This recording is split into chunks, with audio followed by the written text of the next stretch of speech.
The first thing I did after becoming an orphan was to gather formula and diapers because I adopted a human baby. What I didn't expect was that this baby would end up being the reincarnated human empress. In her past life, she fought across the world, enduring countless life and death trials. She killed many powerful beings from other races and ultimately died of exhaustion at the hands of the insect queen mother from space. Now, she has reincarnated at the beginning of the apocalypse 50 years ago, but as a powerless baby. Just as I arrived, I was attacked by orphans. When I opened my eyes again, I discovered I had become a bloodthirsty monster, a zombie. Yet I still retained my human consciousness. Every day, I ate frozen meat from the fridge to quell my hunger. Just as I was about to get food as usual, I noticed a baby about 5 or 6 months old in a room. I saw many toys and children's clothes around the house. On the nightstand, there was spoiled milk, and the blood in the living room seemed to indicate that the child's parents had probably suffered an accident. Shui, for a moment, was on the verge of tears. She couldn't believe that after so long she had reincarnated, but instead of being welcomed by joyful parents, she was attacked by a bloodthirsty zombie. In her past life, with just a flick of her finger, she could destroy everything, but now she was a powerless baby, unable even to lift a finger. She hadn't eaten for a long time, and the fear she felt at that moment made her faint from sheer terror and hunger. I looked at the little one who neither cried nor made a sound. Do I look so terrifying? Did I scare you to death? I quickly reached out to check if she was still breathing. Upon realizing she was, I calmed down. She was so hungry that she couldn't even cry. I felt an inexplicable sense of pity in my heart. In a way, this baby and I were similar. We both arrived in this strange world without knowing how.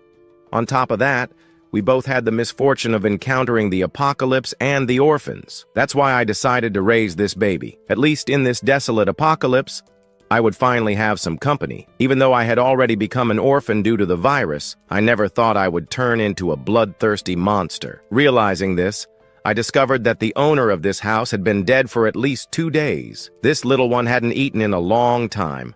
I needed to get some milk first. This baby, about 7 or 8 months old, was too small. Other foods were indigestible. Only formula would work. The formula container on the nightstand was already empty. I had no choice but to go out and find more. I left the room, locked the door tightly, and moved the heavy sofa in the living room to block the entrance completely. Then I went to the kitchen, but there was no food. It made sense. The zombie plague had been going on for a month, so all the food must have been gone. Maybe this child's parents had gone out in search of food, which led to their misfortune. With no other options, I had to go to the upper floors. I climbed to the 5th floor and used a lever to break the lock and open a security door. Upon entering the room, the scene left me frozen in place. Inside, there was a zombie woman. Her white dress was completely stained with blood. Hearing the noise, she rushed toward the door, but upon seeing that another of her kind was standing outside, she reluctantly withdrew. As I stepped inside, I saw the floor covered in blood and a human corpse about 1.5 meters tall. Clearly, after the zombie outbreak, the housewife had turned into a zombie, and the child she had loved the most in life had ended up being devoured. I stood there, immersed in deep silence. I thought of the little one I had seen earlier. If the baby hadn't been locked in the bedroom, she would likely have met the same fate. Perhaps it was a stroke of luck amid the disaster. Although the child was born into this apocalypse, at least she encountered a zombie like me, one that doesn't eat humans. I then went to the kitchen and finally found 2 unopened cans of formula. I also found raw meat that hadn't yet decomposed. The owner of the house had likely turned into a zombie at the beginning of the apocalypse, so the food remained intact. I packed everything into my backpack, glanced at the zombie still wandering near the door, and after a brief moment of silence, I approached from behind. With the lever in hand, I struck its skull in a single blow, freeing it completely. Shui, who had fainted, suddenly smelled a sweet, delicious aroma filling her mouth. The strong scent of milk left her momentarily entranced. Meanwhile, her starving body, which hadn't felt this sweetness in a long time, instinctively began to suck. slowly regaining a bit of energy. Finally, Shui managed to open her eyes with difficulty. She was surprised to discover that she hadn't died at the hands of a zombie. Even more shocking was that the fierce zombie was feeding her with a spoon. Am I dreaming, or am I so hungry that I'm hallucinating? She looked in disbelief at the zombie in front of her, who seemed like some kind of nanny. In her past life's memories, orphans were all mindless creatures that only knew bloodlust. After the orphan crisis, many of her friends and comrades had died at their hands.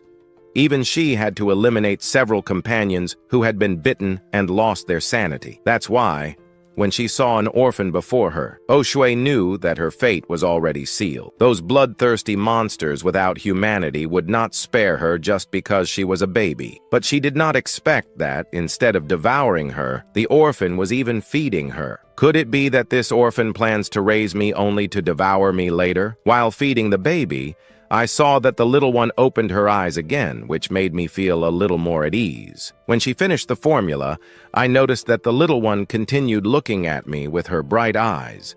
She clearly had not eaten enough. Seriously, can this small body drink so much? I said something without thinking, but then I remembered that I am now a zombie and cannot speak. I could only emit some incomprehensible grunts. That scared Jiru Shui. This is bad. This zombie surely wants me to get full only to devour me later. Shui, who had just relaxed, tensed up again upon hearing the zombie's grunt. Just as she prepared to be devoured, she noticed that the zombie turned away and left. Shortly after, Irui heard a mixing sound. A little later, I returned with a new bowl of formula. Ui was surprised. She had never experienced anything so strange before. Although there was still some fear and concern in her heart, her body instinctively continued sucking. I had to prepare 3 bowls of formula before she was finally satisfied. Looking at the milk stains at the corner of her mouth, I could feel there was still a certain unsatisfied desire in her eyes. This little one really can eat a lot. Even though I have never married or raised a child, from what I know, such a small baby should not be eating this much. It seems that if I want to adopt this little one, the pressure in the future will be much greater. Now I understand why, in my past life, so many companions worked so hard just to earn money to buy formula. Raising a child really isn't easy. But at least now we are in the apocalypse, and I can go anywhere to get things without paying. I am not worried about not having enough financial power. It seems that when I go out to look for supplies, I should bring more formula. This little one will probably eat more and more. Besides, formula is usually sealed, so it can be stored for a long time. After eating and drinking, Irusu lay comfortably in the crib with a satisfied expression. After going hungry for so long, finally drinking milk was no different from a precious elixir. Irui looked at me curiously. It was the first time she had seen something so strange. The orphan, who should have been a bloodthirsty creature, devouring flesh everywhere, had curiously repressed its bloodthirsty impulse. Not throwing itself at her to devour her immediately was already surprising. But beyond that, it was preparing formula and even feeding her with a spoon. This is completely absurd. Ui, in her past life, had experienced the apocalypse from beginning to end and managed to survive until the very last moment. She had faced countless dangers and overcome life and death trials to become an incomparable empress. What kind of orphan have I never seen before? I could even say that the number of orphans that have died at my hands is countless. Although these orphans continue evolving over time and gradually develop intelligence, that cannot happen now. At least the orphan in front of me has very low energy. Clearly, it is a newly transformed low-level orphan. A first-level orphan. This kind of zombie is everywhere.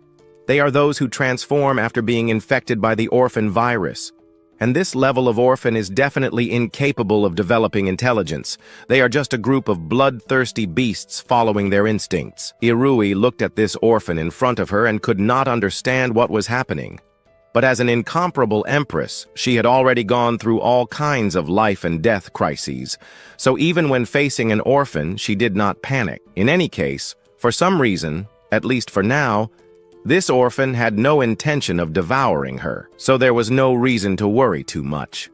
Even if the orphan really wanted to attack her, at least she had filled her stomach. Before dying, She would at least not die of hunger in the crib. That was not a bad way to go. Thinking about all this, Irui began to feel sleepy. After several days of hunger and fear, her nerves had been extremely tense. Now, after eating, she finally relaxed. Irusu's eyes slowly closed. She could no longer avoid falling into a deep sleep. I looked at the adorable baby I had personally fed, saving her young life. Without knowing why, I felt a sense of accomplishment. Seeing the baby lying peacefully in the crib, with an expression of calm and beauty, I felt a warm sensation in my heart. From now on, in this city devastated by orphans, I will no longer be alone. Little one, we are companions in misfortune. We both arrived in this strange world and faced the orphan crisis. Don't worry, I will take good care of you. Irusu slept deeply. She did not even know that. Even though there was a bloodthirsty orphan near her, she was still safe. Of blood by your side slept so peacefully, not even knowing how long you had slept, only feeling that now you were floating in the air. It so happens that the orphan had risen. The successive actions of this orphan left Irusu even more confused, but at that moment, they were more concerned with knowing where he was taking them. I held the baby in my arms and left the room. The place where I had fallen after the orphan's explosion was an old neighborhood. The apartment building had 7 floors and no elevator, so I decided to move to the 7th floor. The night before, I had already eliminated all the remaining orphans in the corridor. Upon reaching the 7th floor, I placed Ui in the dormitory I had already prepared. This is the top floor. It offers great protection against the spread of odors and sounds. At least for now, it is a safe place to live. Faced with this baby, I truly tried to recover what had been of me as a human. So I decided to make this house a home for her and for myself. In the future, I must also start recovering my human life. The room, which was full of dust, I had already cleaned before. The most important thing is that in this room, I found many baby clothes, diapers, bottles, toys, and children's books. The owner of this room had probably also had children. It is very likely that after the orphan's explosion, the entire family had fled in a hurry. I stopped in front of the window and looked outside, then stretched slowly. I don't know if it was because of the baby, but even looking at this destroyed world through the window, I felt my heart fill with motivation and hope. Then I took a diaper and prepared to change Ui, absorbent, dry without getting wet. Disposable diapers are truly one of humanity's great inventions. Ui suddenly felt her scalp tingle. She was already used to being fed by zombies, but now it so happened that they were also changing her diaper. This was completely different from the basic instinct of feeding her. A baby diaper is a unique human invention. It is not something one can do merely by instinct. Suddenly, a surprising thought arose in Irui's mind. Could this zombie be retaining human consciousness? Immediately, she remembered her first encounter with this zombie. Other zombies only knew how to bang on doors or perhaps scratch themselves with their fingers. But this zombie knew how to open the door. Since the dormitory was locked, he had used a lever to unlock it. Before, Ushu, due to extreme hunger and fear, had not noticed this. But now, recalling it, she realized something was not right. When had a zombie ever used a lever? Then, this zombie not only did not devour her, but also used a bottle to prepare formula and fed her. That was completely logical. Today, he even changed her diaper. Could there be anything more absurd than that? At that moment, Irui felt deeply moved, as if she had discovered a new world. But wait a moment. This zombie in front of me does not seem to be a woman. The Empress had been replaced by a man. Irusu opened her eyes in surprise, finally reacting and realizing that she had been observed naked. She felt extremely agitated. One must remember that in her past life, she had never even touched a man's hand. Even in the midst of the apocalypse, Irui had never had close contact with the opposite sex. And now, she could not believe it.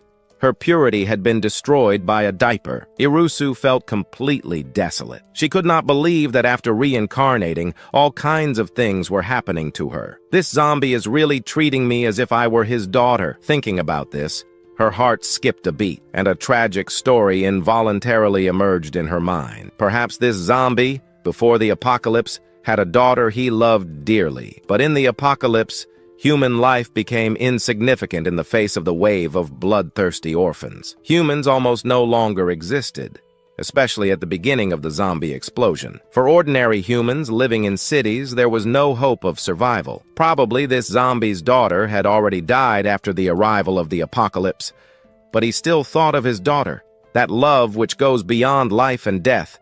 That love which goes beyond life and death made this zombie, who should be bloodthirsty, treat me as his daughter. That love, which goes beyond life and death, made this zombie, who should be bloodthirsty, treat me as his daughter. And everything he did for me, actually what he had done for his daughter. Even though he had turned into a zombie, he still could not abandon the love for his daughter. Irusu felt a mixture of emotions. Irui felt a mixture of emotions and also felt pity for him. Imagine a human who had a happy family. Imagine a human who had a happy family and suddenly faces the apocalypse. Everything he knew and loved completely changed. He himself became a bloodthirsty zombie and lost his dearest family. The saddest thing is that after losing everything, he retained his human consciousness. Although he was already dead, he continued suffering and living. He went on living alone in that destroyed city, which no longer had a single intact piece of land. He wandered among the orphans without a true companion to relate to. Due to his human consciousness, he could not live like the other zombies, leading a life of blind slaughter and chaos. But having turned into a zombie, he could no longer integrate into human society either. He could only see his former companions pointing their weapons at him, their eyes filled with contempt and hatred. Neither the zombies nor the humans had a place to belong. The entire city was engulfed in darkness. Before leaving, I blocked the entrance to the stairs on the 7th floor. Besides, the zombies in this building had already been completely eliminated. The zombies outside generally don't climb stairs without reason. The little one is still very young and won't make loud noises in the room. But what I do is, on one hand, to avoid the zombies, and on the other, to avoid the humans. Since I became a zombie, I have lived in the store for a month. Through the windows, I have seen many tragedies after the apocalypse collapsed. At first, in the face of the crisis, most people still maintained some level of calm and kindness. But as the deaths increased and food became scarce, the hidden darkness in human nature began to manifest. Those who were kinder and more willing to help mostly died early on at the hands of the zombies. I remember that in the first days after the collapse of the apocalypse, the cries of women were often heard in the streets. Just by hearing that sound, one already knew what had happened. After half a month, the city began to run out of water, electricity, and some even started bartering with meat just to get a little food. Some even pushed their companions toward the zombies just to escape alone. And this became common in the apocalypse. I saw with my own eyes that due to the lack of food, some survivors were already desperate with hunger. They did not dare face the bloodthirsty zombies, but they raised their knives against their own companions. Even after turning into zombies, I could still control my desire to hunt humans. But some still alive began to kill each other and devour their companions. These people had already lost the most basic essence of humanity. They didn't even deserve to be called human. They didn't even spare children. If those zombies find the little one, the consequences would be unthinkable. For a simple meal, they would do anything. Shortly after, I filled a large mountaineering backpack with food. What remained, I carried in my arms. If any survivor had night vision, they would see a very strange scene in the dark and silent street. A bloodthirsty zombie carrying a large amount of infant formula and walking silently. Meanwhile, when Jusu woke up, he found the room empty. Where did my zombie dad go during the night? I feel like urinating. Well, at least I have diapers. This invent really genius. Just then, Ju-Hui, through the window that wasn't completely closed, saw the blood moon in the sky. At that moment, it looked extremely strange. The blood moon. Today is the night of the blood moon. It seems that the era of global evolution is about to begin. Looking at the blood moon above my head, I felt somewhat disoriented. I went to a corner, opened the can of formula, and saw that it was still white. I sighed in relief. I thought my eyes had gotten sick and turned red. My eyes are normal, but that means the moon really has turned blood red. I paid no further attention to the changes in the sky. I spent the entire night frantically transporting formula, baby bottles, diapers, everything a baby needs. I also brought a variety of snacks and children's toys. I didn't even forget the children's books. Even though we are in the apocalypse, I still need to teach the little one to read and speak. Jusu looked at the 2013 university entrance exam simulation book I had brought and suddenly felt a chill down my spine. If I'm not mistaken, I think he's not even a year old yet. And I'm already making him solve university entrance exams. Isn't that a little too rushed? Besides, we are at the end of the world, and still, exams. It didn't take long for the nearly 100 square meter room to be completely packed. At that moment, I felt a strange heat in my body. I need to remember that I am a zombie. My blood stopped circulating long ago and has turned into a thick, dark brown liquid. But then I started feeling an itch in my brain, as if my head was about to explode.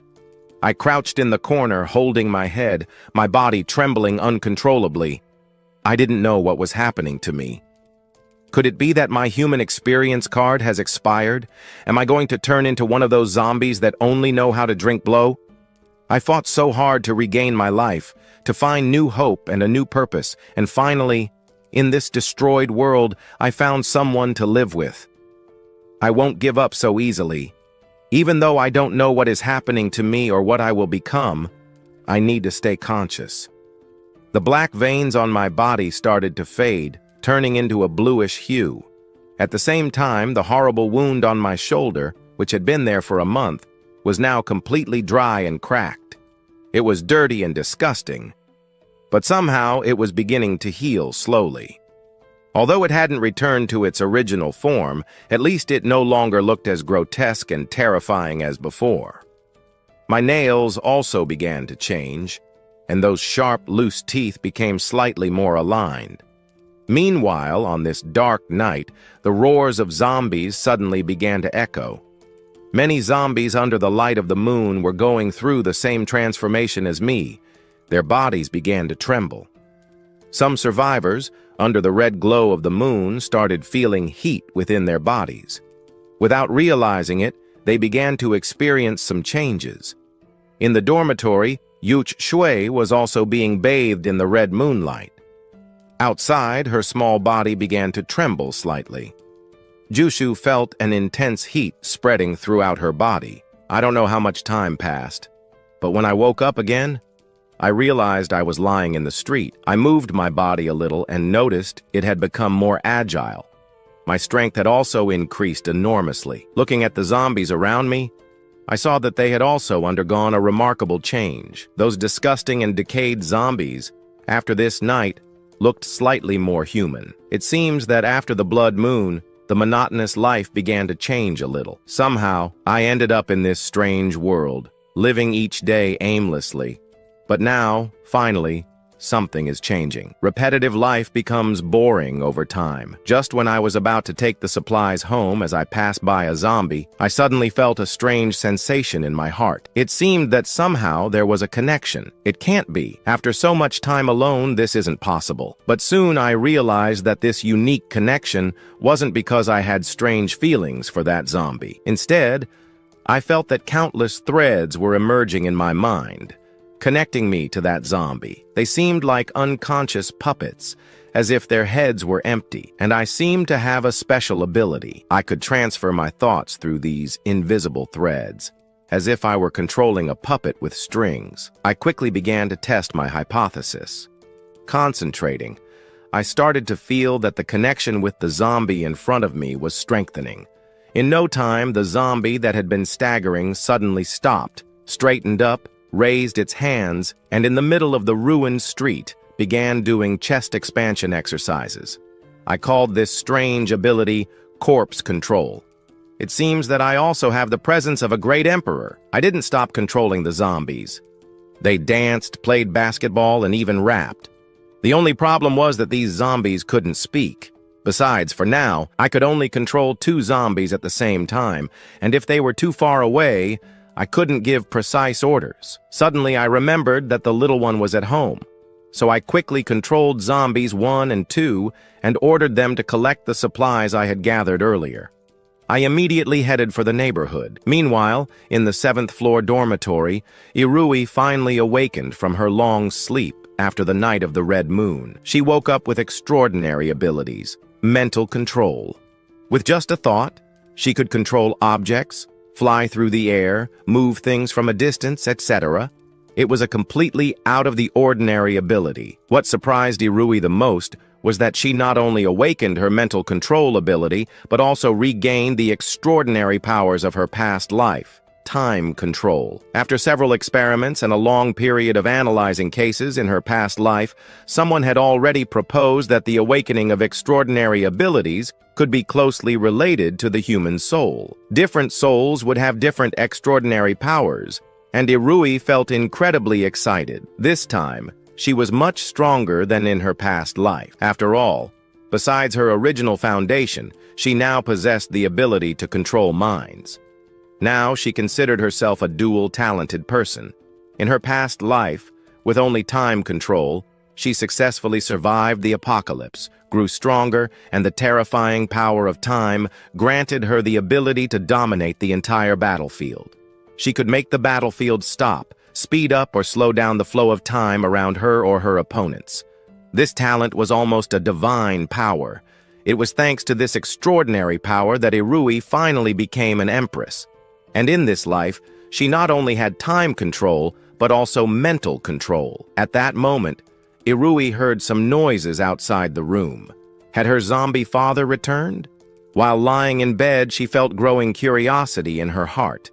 Could that low-level zombie with human consciousness be able to evolve after the red moon? Would he be able to evolve successfully, or would he be like humans? Would he be capable of awakening extraordinary powers like humans? Would he be able to awaken supernatural abilities? Meanwhile, I quickly reached the rooftop and saw that the cabinet I had left in the hallway was still in place, intact. Relieved, I sighed. This time when I left, I came across the blood moon. The most important thing is that I passed out. It's the first time since I arrived in this world that I feel some attachment. I ran quickly back to the room and saw that the little one on the bed was looking at me with open eyes. Although I had never had a romantic relationship before, this scene made me feel as if I were a father. A baby so calm and adorable in this apocalyptic world. He seems to have the power to purify everything. Little one, you've been without me for so long. You must be hungry. I went to the kitchen to prepare the powdered milk. While mixing the milk, Juhui also watched me. This zombie father realized that many changes had occurred in my body. Now, I seemed more human, but this change was not very evident. It was not the same as in Jusu's records.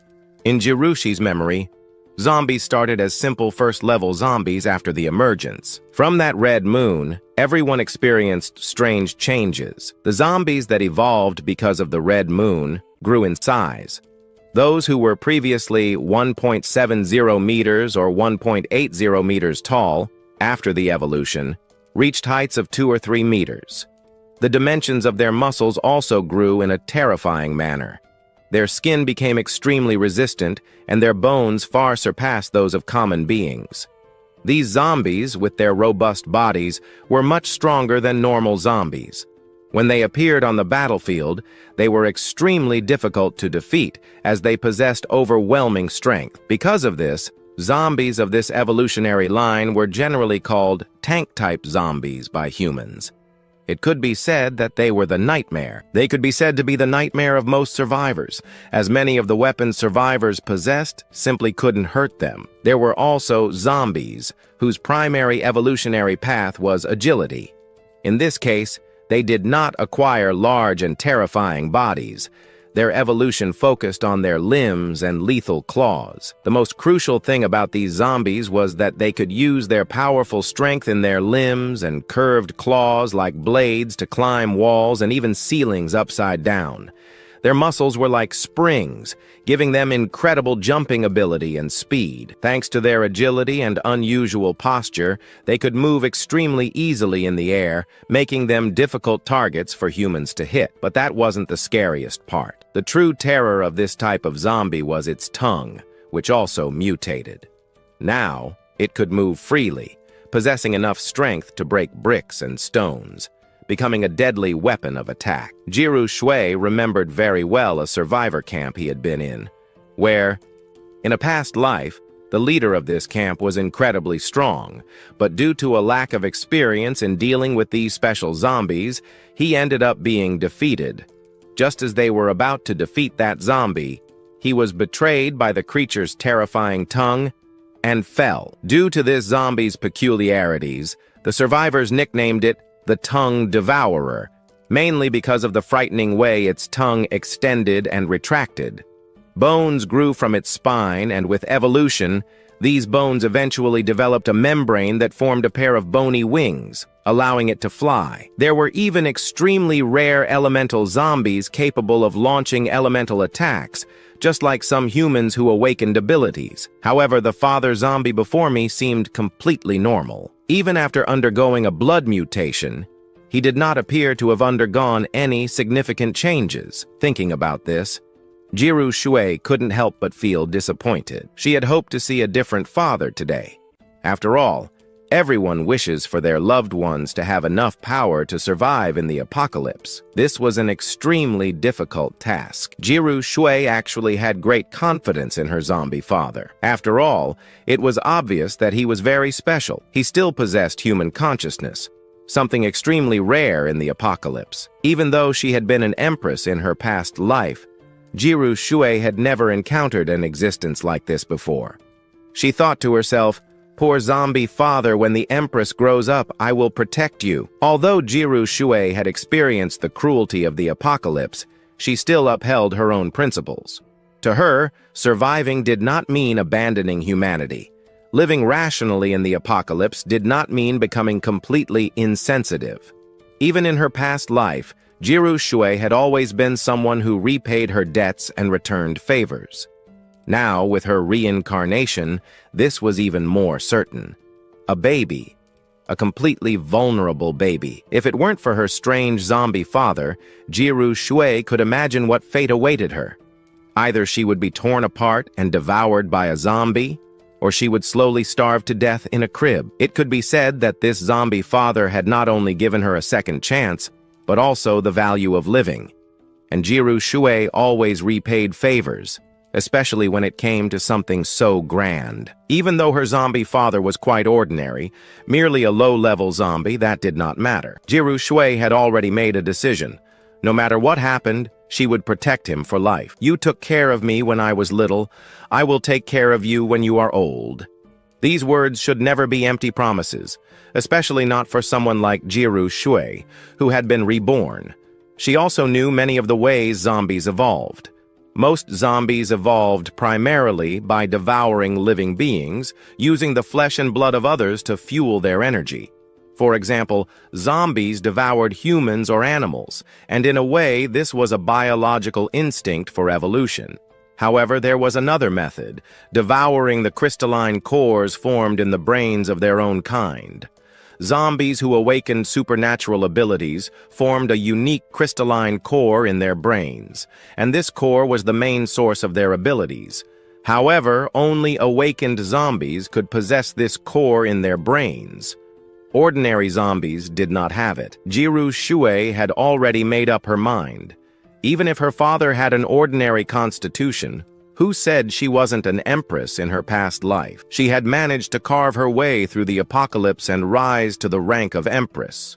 With her experience and memory, and now with a powerful awakened ability, Jiru Shui believed her life would be faster and stronger than in her past life. In the end, when I grow up, I will steal the crystalline cores from other evolved zombies. Jiru Shui had already made her resolution.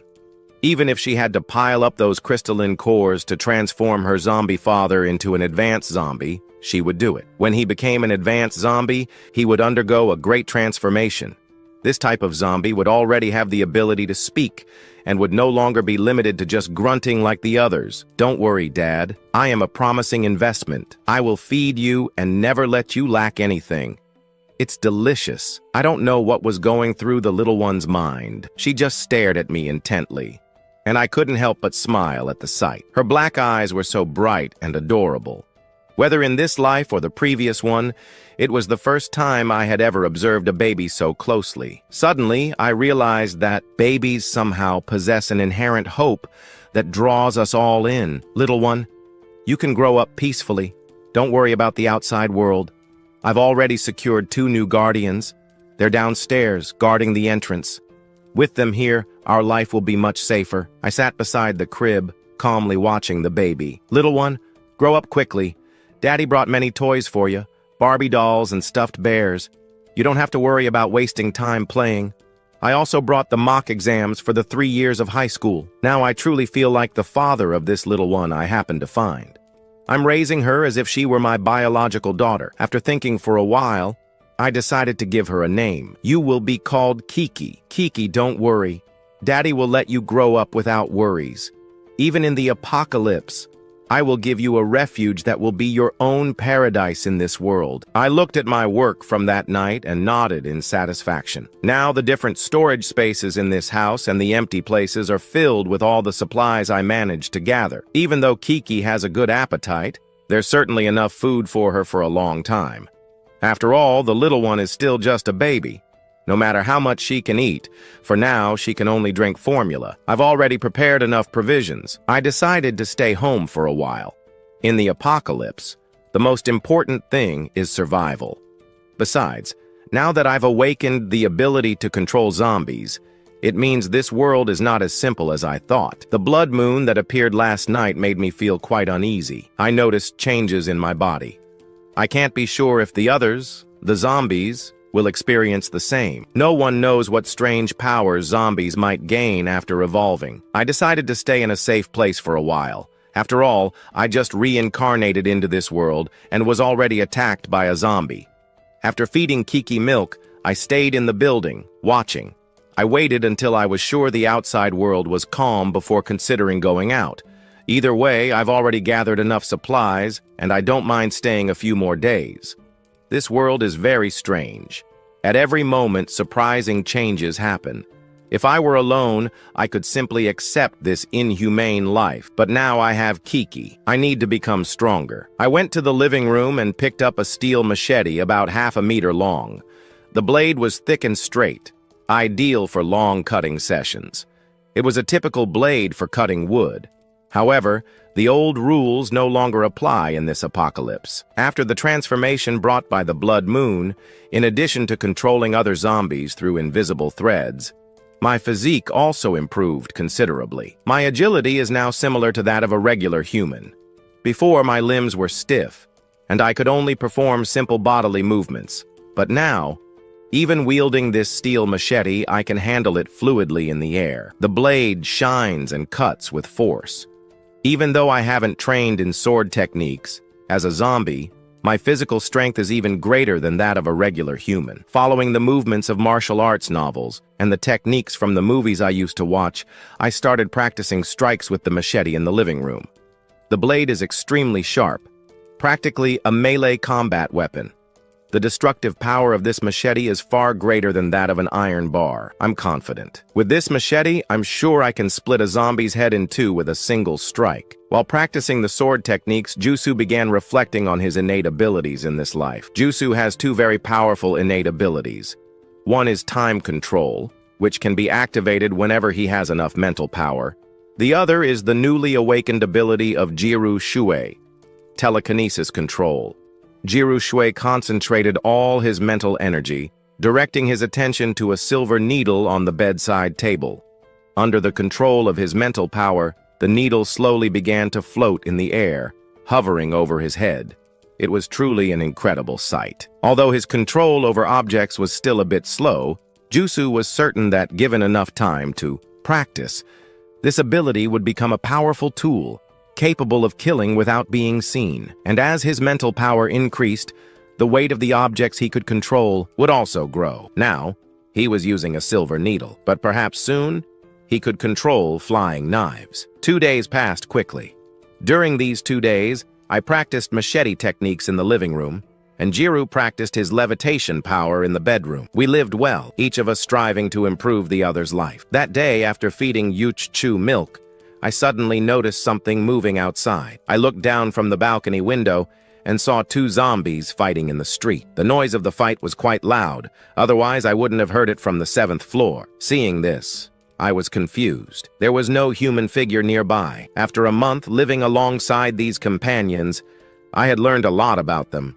Although zombies are insatiable and seem like emotionless killing machines, they usually don't attack each other, unless food is involved. It's rare to see zombies fighting among themselves, but there was clearly no food in dispute here. Something was not right with those two zombies. Suddenly I realized they were different. One of them was taller and muscular, while the other was smaller but much faster than a common zombie. There was no doubt that if I faced that muscular zombie, a single blow from him could break my bones. The other one had a thinner torso, but its claws looked like long blades, capable of leaving deep marks on cars. Watching the fight between these two powerful zombies from above, I felt great concern. I feared the effects of the last cycle of the blood moon. Now I see that my decision to stay home was very wise. The combat ability of these two zombies is far superior to mine. During these 2 days of practicing with a machete, I was confident that I could face common zombies and defeat them easily. But now, these two down there have given me a lesson in humility. If Jusu were here, he would undoubtedly recognize these two types of zombies. One is a tank-type zombie with a robust constitution, and the other is an agile zombie. These two types are common among evolved zombies and are also among the most problematic for survivors at the beginning of the apocalypse. Although I don't know exactly what kind of evolution they have undergone, I can affirm that both, regardless of their abilities, represent a real threat to common zombies. I feel grateful for being cautious. If I hadn't stayed home for so long, I probably would have been attacked and killed by these two zombies. Now I feel relieved by my decision. After all, if I had gone out earlier, what would have happened to me? Murdered by these two zombies. This world is much more terrifying than I had imagined. I wonder why these two zombies started fighting. Could it be that all the zombies out there are already so hungry? I don't think that's the case. This world is much more terrifying than I imagined. However, I am curious to know why these two zombie heads started fighting. Are the zombies out there so hungry? That can't be it. Zombie flesh is disgusting. I doubt one of them thinks my flesh is tasty. The sound of the battle between the two zombies below is getting louder. Some nearby cars were hit and torn apart by them. Finally, after a fierce fight, the tank-type zombie broke the agile zombie's spine. Seeing that sent shivers down my spine. But at that moment, I noticed that the tank-type zombie took something from the head of the other zombie, a white core. What is that? When I saw the white core, a strange desire arose in my heart. It seems that I really want to obtain that object. Even though I don't know what it is, I can feel that my body instinctively desires this object. It feels like if I eat this core, it will be highly beneficial for my body. Could it be that the fight between these two zombies was to compete for the core in their heads? After eating the white core, the large zombie suddenly beat his chest with his hands and roared fiercely. Some nearby common zombies, upon hearing this sound, approached, but then all began to back away. It seems they instinctively feared this robust-bodied zombie. Although I don't know what this white core is, seeing this scene makes me completely certain that it must be beneficial for the zombies. Perhaps this core can enhance the abilities acquired by zombies as they evolve. If I could eat the core of this large zombie, maybe I could control more subordinate zombies. My mental control power is still not very strong. My limit is controlling only these two zombies. If I engaged in direct combat, I wouldn't stand a chance of winning. For now, I can only rely on cunning. However, I must not act recklessly. The plan to obtain the core must be executed with caution. After all, I want to become stronger so that Kiki can grow up safely in this world. But if I make a mistake and die at the hands of the large zombie, then, if I die, little Kiki will have no one to take care of her. I can't let that happen. Meanwhile, Irui, who was lying on the bed, also heard the loud noise coming from outside. Although, due to her current body, she couldn't see what was happening downstairs. After her reincarnation, she could more or less guess what was going on. After the night of the blood moon, the entire world went through an evolutionary outbreak. Not only did humans awaken special abilities, but among the zombies, many powerful entities were also born. Even the other animals that survived the outbreak began to transform into fierce beasts. After the blood moon, zombies and fierce beasts began fighting each other to continue evolving and devouring one another.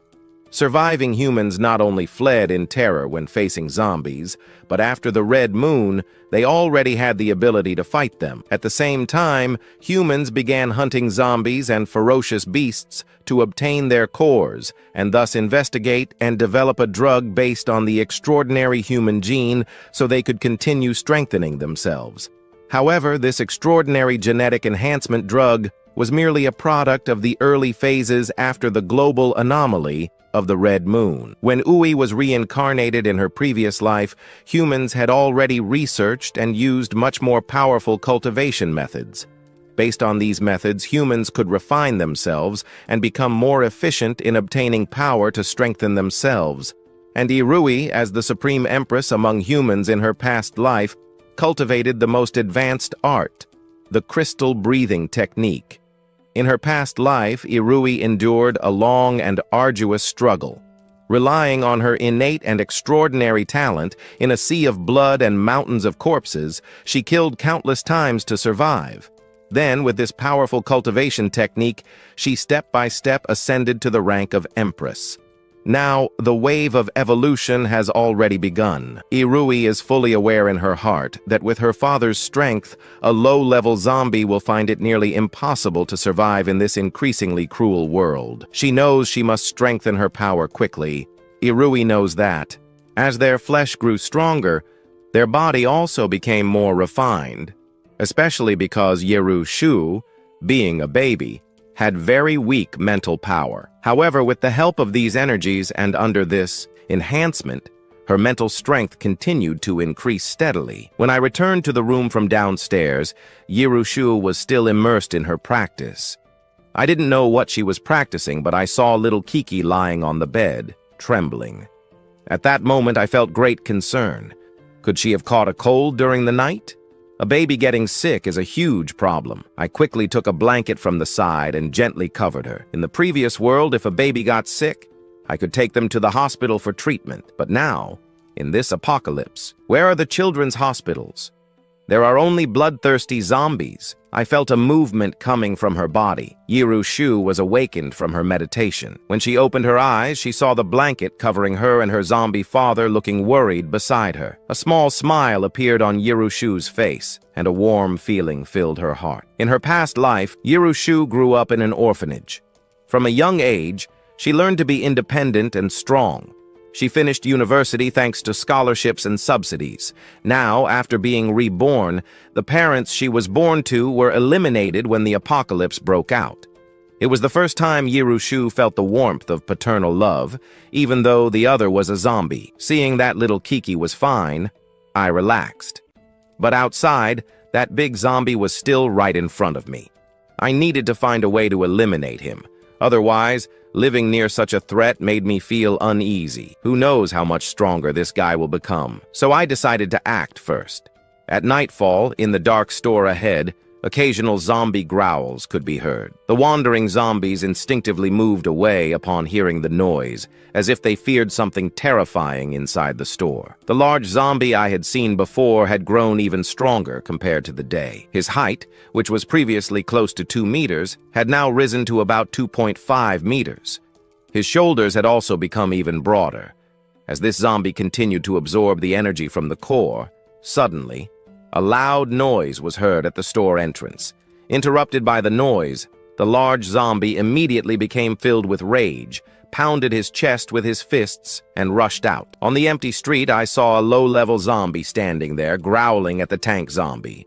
Looking closely at this low-level zombie, one could see that its red pupils were completely vacant. The tank zombie pounded his chest hard and let out an extremely loud roar. His voice was much louder than that of the low-level zombie. Even I, hiding in the shadows, couldn't help but feel a chill. Wow, This type of zombie really has a powerful presence. Fortunately, I had already prepared in advance.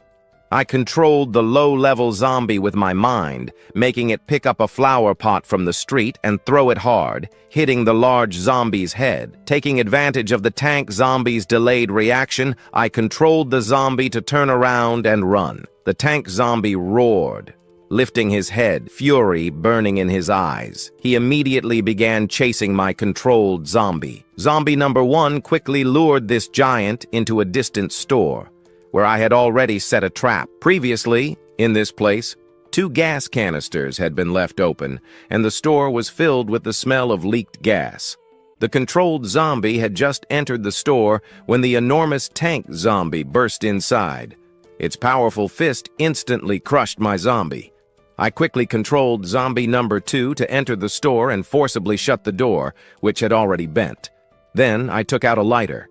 With the loud sound of an explosion, the tank zombie let out harrowing screams in the sea of fire. As it struggled to escape from the store, it fell head first against the door. Several minutes passed, and even though the tank zombie had been burned by the fire, it didn't move. Once I confirmed that it was truly dead, I cautiously approached. Without saying a word, I raised my blade and severed the zombie's head.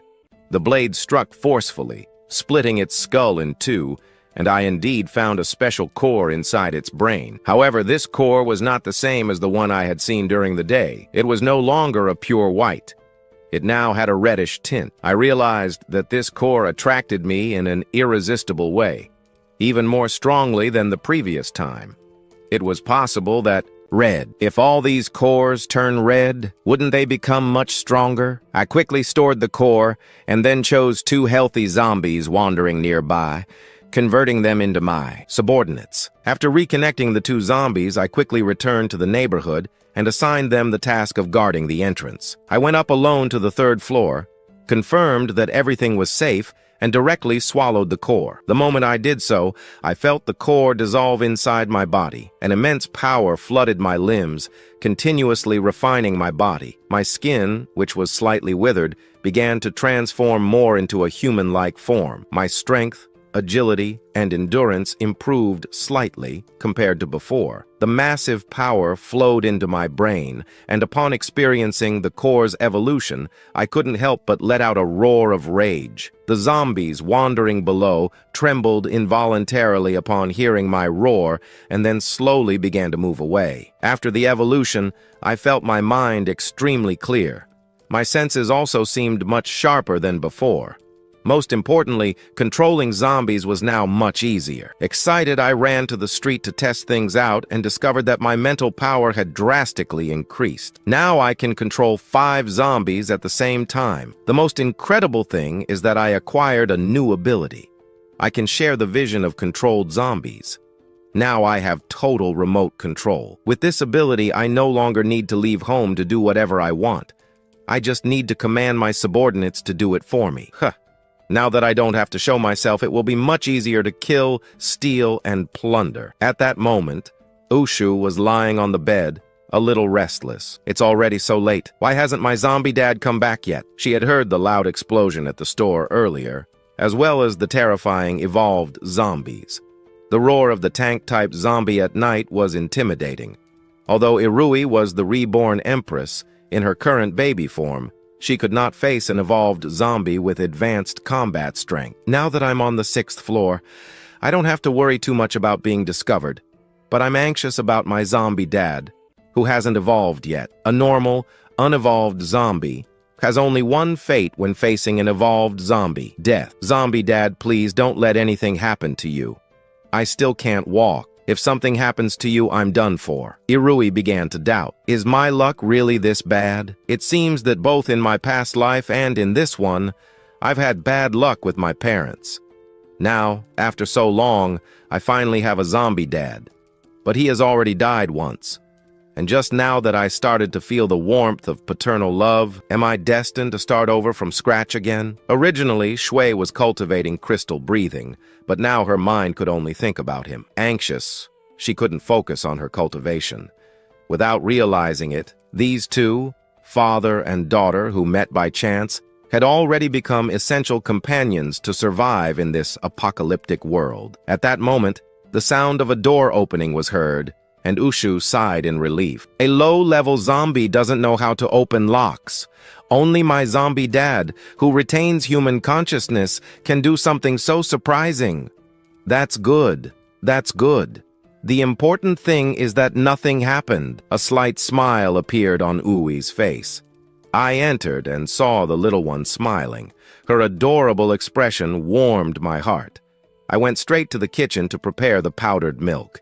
Even though we're in the apocalypse, I feel that my life is becoming more and more hopeful. Little Kiki, be good. Daddy got stronger. Now I can protect you better so you can survive this apocalypse. In the following 2 days after my power increased, I didn't leave Tower C. Instead, I used my mental power to send my subordinates to search for supplies in the surroundings, skipping over multiple zombies at once. Everything became much faster than moving things alone. Now, I have transformed several floors below into my own warehouse, gathering all the supplies Shui might need now or in the future. I even collected various tools to face the zombies. After witnessing the fierce battle of the evolved zombies, I realized that perhaps after that Red Moon night, to live better, I must improve my combat skills and also prepare proper defenses. Using mental control, I brought in some gas cylinders, gathered the fire axes locked in each building.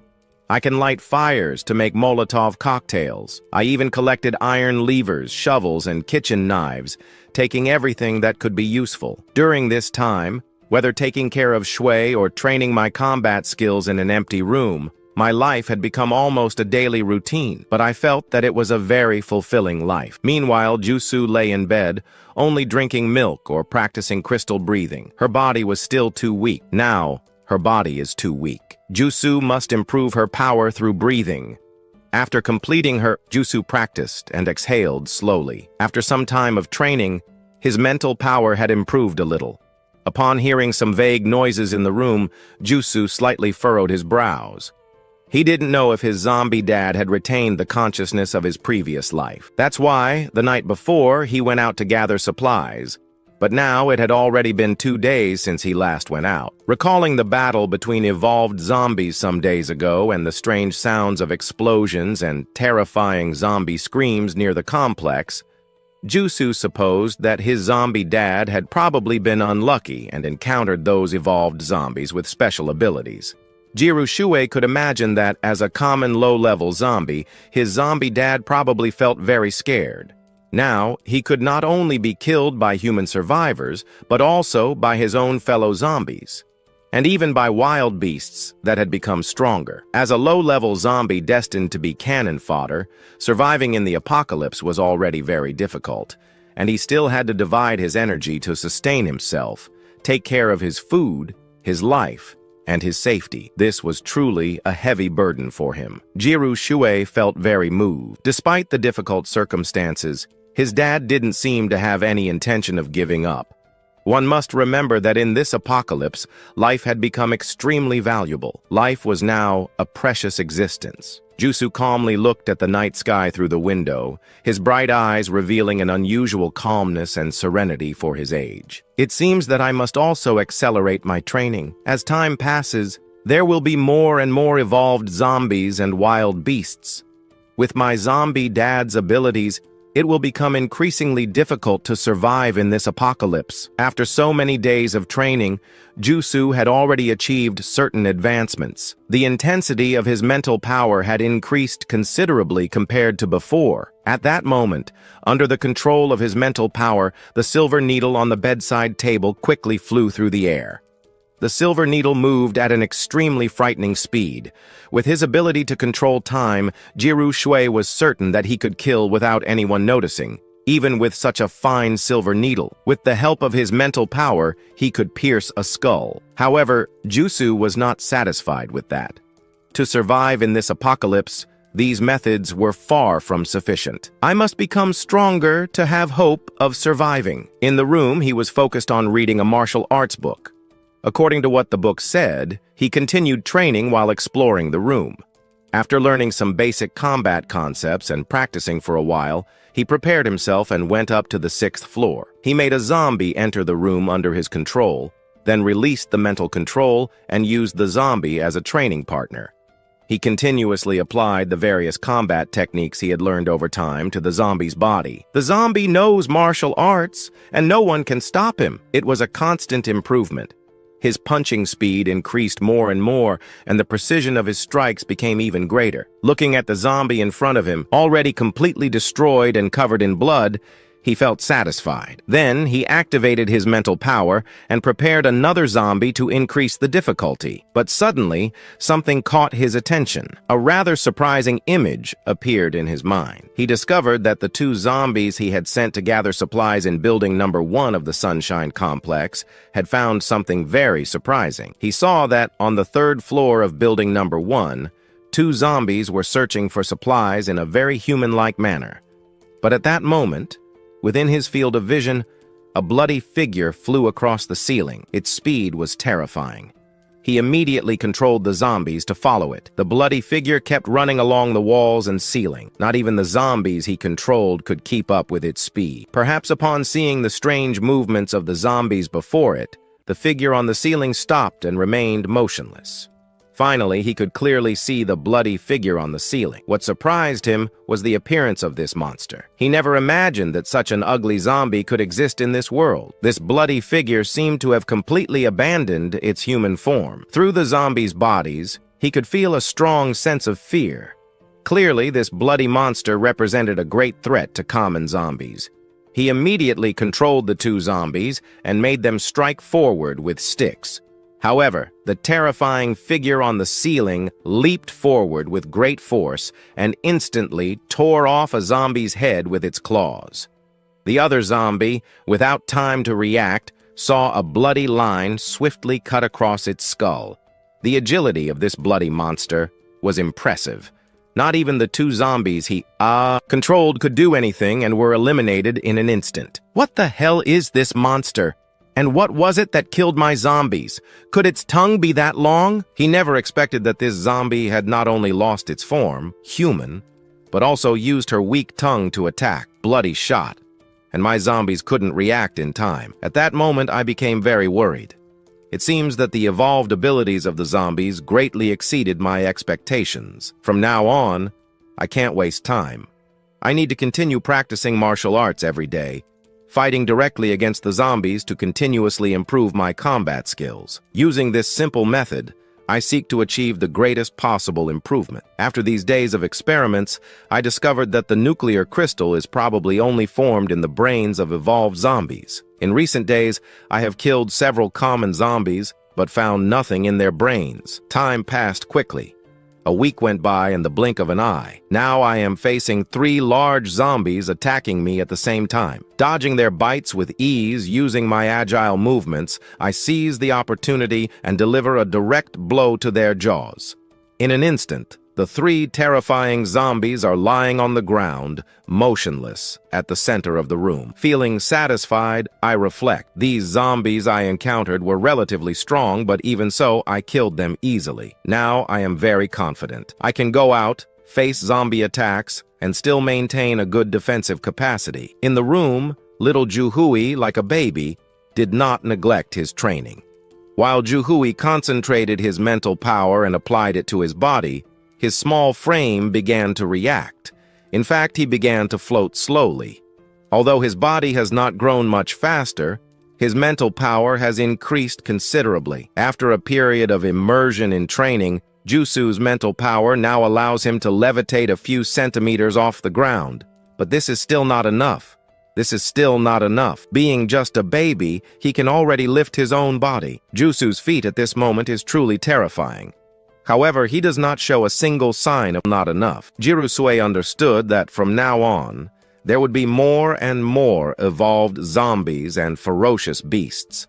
These types would face each other in increasingly frequent wars. If he wanted to survive in this city full of the undead, he would need to have enough strength for it. The most important thing was that Jusu knew he was not in a condition to protect his zombie dad. After the blood moon, there was no significant mutation. Clearly, His father was still a common zombie. In this post-apocalyptic world, low-level zombies are the most unfortunate. When encountering evolved zombies, they could be easily eliminated. If they met an extraordinary human, they could also be defeated. Without sufficient power, it was very likely that Zombie Dad would not survive much longer. Below, there was the constant noise of banging. What was his zombie dad doing all day? Even with a separating layer, the sound of zombies training in combat in the living room still reached Jiru Sui's ears. However, what worried Jiru was that his zombie dad hadn't gone out to search for resources for more than a week.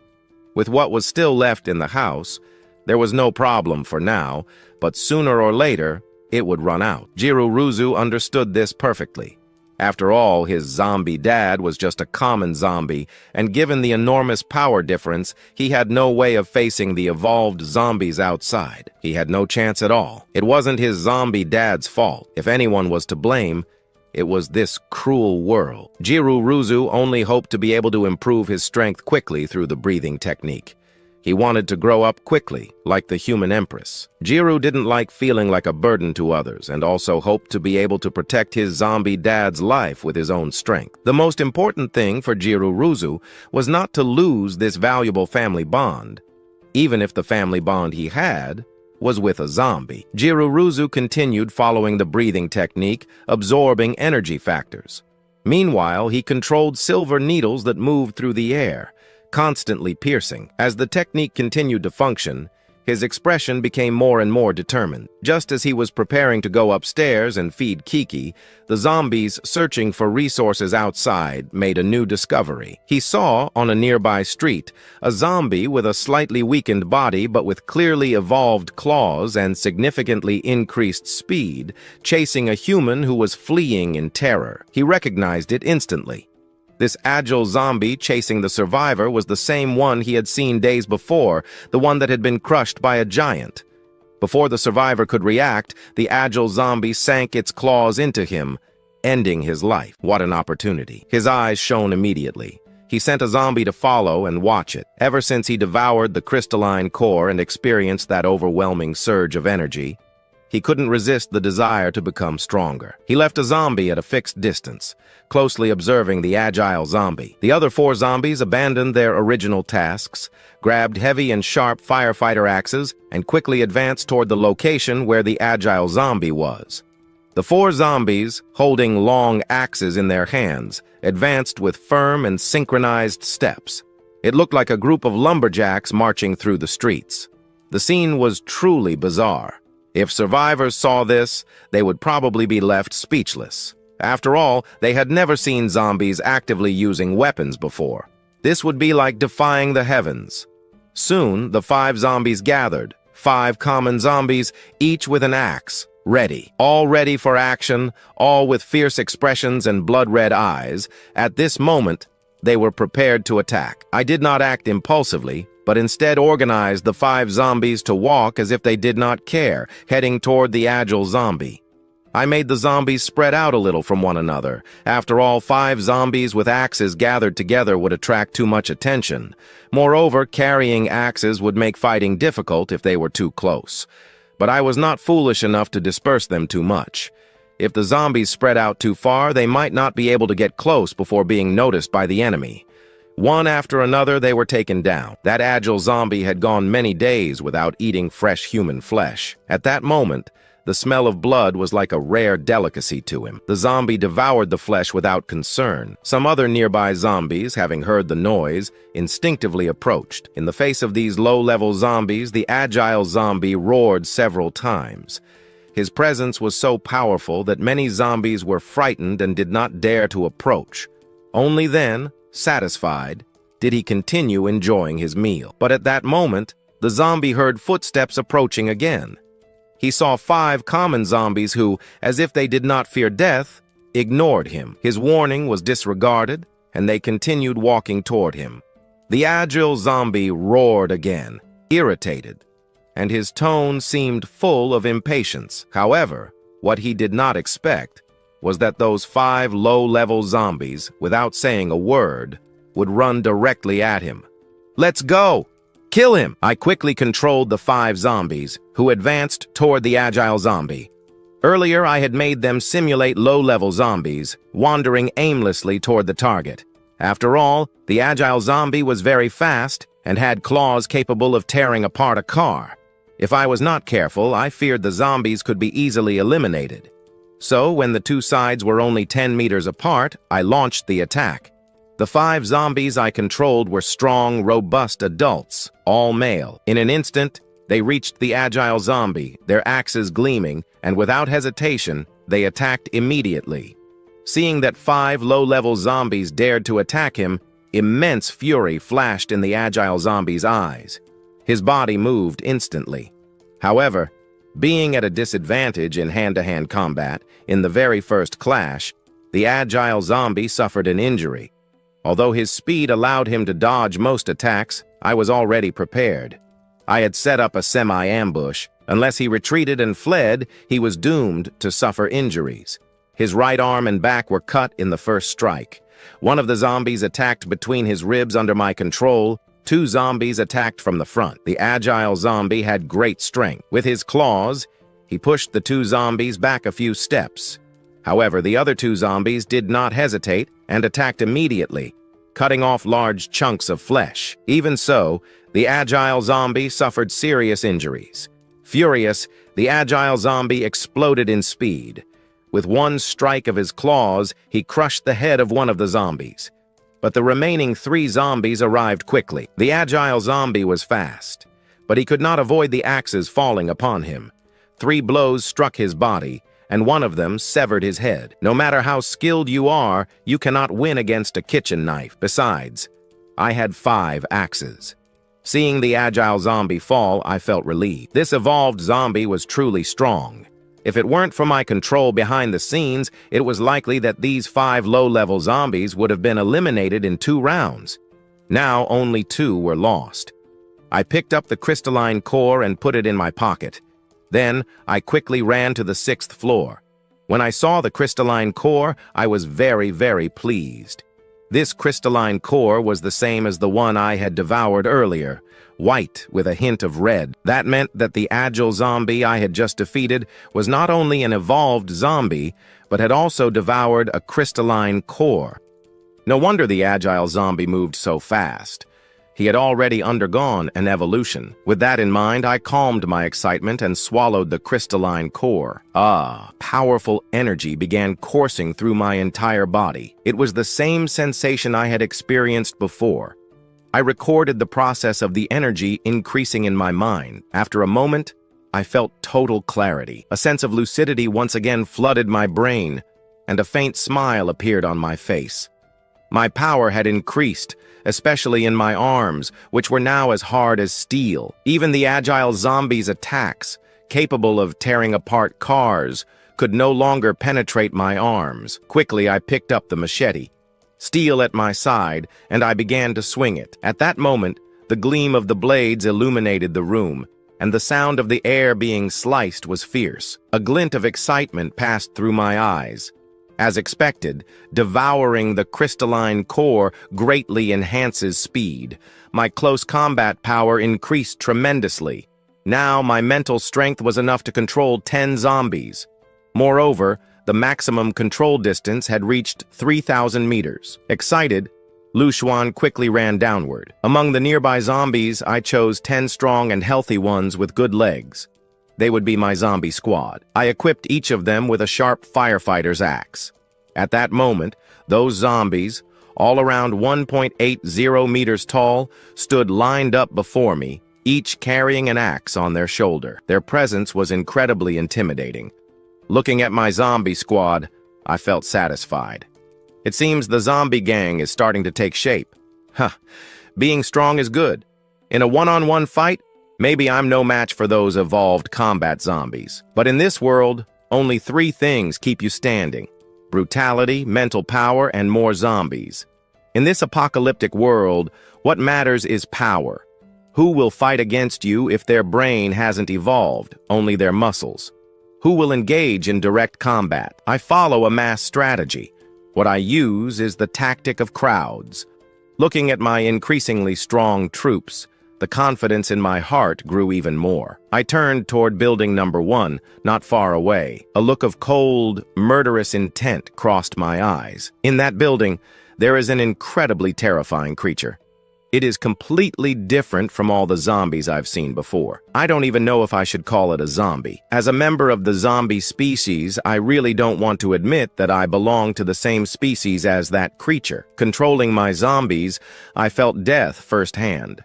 The bloody image of that creature left an utterly terrifying impact on me, especially after facing the agile zombie directly. Compared to that, this blood-stained creature makes me feel even more fear. Even an agile zombie that has undergone 2 evolutions couldn't resist my army tactic. But that blood-stained figure, its speed is even greater than the agile zombies. Its attack is much more ferocious. What worries me the most is that it has a tongue that can be used as a secret weapon. It's nearly impossible to avoid. 2 zombies were eliminated in an instant. I'm not sure if 10 zombies can defeat it. After thinking about it, I still shook my head. With my current strength, it's very difficult to guarantee victory. With this ticking time bomb around, I can't even sleep peacefully. When I returned to the 7th floor, I prepared the milk in time. I grabbed a spoon to feed Xiaoqi little by little. The little one seems to have an increasing appetite. The milk it drinks is very tasty and sweet. Even in this apocalypse, Xiaoqi hasn't lost its appetite. After feeding Xiaoqi, I picked up the toys I had looted. Jiruzu looked at his clumsy zombie father awkwardly handling the toys. For a moment, he felt completely bewildered, even though he outwardly looked like a baby. Clumsily playing with the toy for a moment, she felt completely bewildered. Although she looked like a baby on the outside, inside, she was a mature empress, cold and resolute in battle. How could something as simple as a toy interest her? However, it was a gesture of affection from her zombie father. Even though Jirusu had long outgrown the stage of playing with toys, she felt a warmth inside her. After all, in both her past life and this one, she had never experienced such affection. Watching her zombie father struggling and suffering, Yus, even with her serious expression, managed to form a timid smile. And when I saw Sia Oiki showing no expression at all, I felt somewhat frustrated. After all, not only had I never been in a romantic relationship, but I also didn't know how to handle these kinds of situations. I had neither been in love nor taken care of a child before. I could only use some methods I had learned from TV dramas. I thought I had failed, but to my surprise, the little one actually smiled. That made me feel relieved. Then I tried even harder to make Jirusu laugh. Jirusu couldn't help but have her eyelids tremble. Being too kind is not always a good thing. Well, I considered it training for my mental strength. After playing with the little one for a while, I felt satisfied. I then walked toward the window, forming a cold smile. I'm almost ready. It's time to investigate that guy a little more. I selected a few wandering zombies to form my team. After a careful selection, I completed my squad with 10 zombies. Each one was tall, robust, and had intact limbs. They hadn't been bitten by other zombies. That bloody creature left such a strong impression on me last time. The 2 zombies barely put up a fight and were eliminated instantly. The huge difference in combat power prevents me from underestimating the enemy. Looking at these 10 strong zombies wielding firefighter axes, I nodded in satisfaction. These 10 zombies lined up really exerted great pressure. I think that even if we encounter large zombies, with these at my front, I still feel like something is missing. After thinking about it, I slapped my forehead. I had only equipped them with weapons, but at the very least, I should prepare some armor for them. I remember that at the street corner, there's an electric bicycle shop that also sells helmets. I then took my zombies and broke into the store. Afterward, I placed a fully enclosed motorcycle helmet on each zombie. Seeing my zombie squad now with their new look, I felt very satisfied. These 10 zombies, with completely enclosed black helmets and firefighter axes, formed a line. Their presence was so intimidating that anyone might mistake them for a gang of bikers returning. After returning with my zombie squad, we marched toward building number 1. I want to see if this creature can stop my zombie army. I'm still in building number 5, controlling my zombie squad. As we entered the large building, they started from the first floor, searching room by room. They quickly checked the 4th floor, and in no time, they finished searching it, but still found no trace of the bloodthirsty creature. They covered 4 floors without spotting the creature. Could it have escaped early? Soon, Uo's team reached the 5th floor and continued searching cautiously. However, Shiru's team didn't realize that, at that very moment, above the door of the room they were entering, a bloodthirsty creature with knife-like sharp claws was clinging to the wall like a spider. It lurked silently on the ceiling, observing Uo's group with a savage gaze. The position of this bloodthirsty creature was extremely difficult to detect. It was right in the blind spot of Uo's team's vision. Where could this creature have gone? Could it have escaped from the building? I began to worry. This bloodthirsty creature is very hard to deal with. If it leaves the building and hides in the shadows, the danger would increase significantly. It would definitely be a first-class assassin. At that moment, a sharp sound sliced through the air. A bloody figure suddenly dropped from above. The bloodthirsty creature attacked swiftly. The zombie closest to the door took a fatal blow. Its body was thrown backward, slamming hard into the ground. Fortunately, I had taken precautions and provided the zombies with full helmets.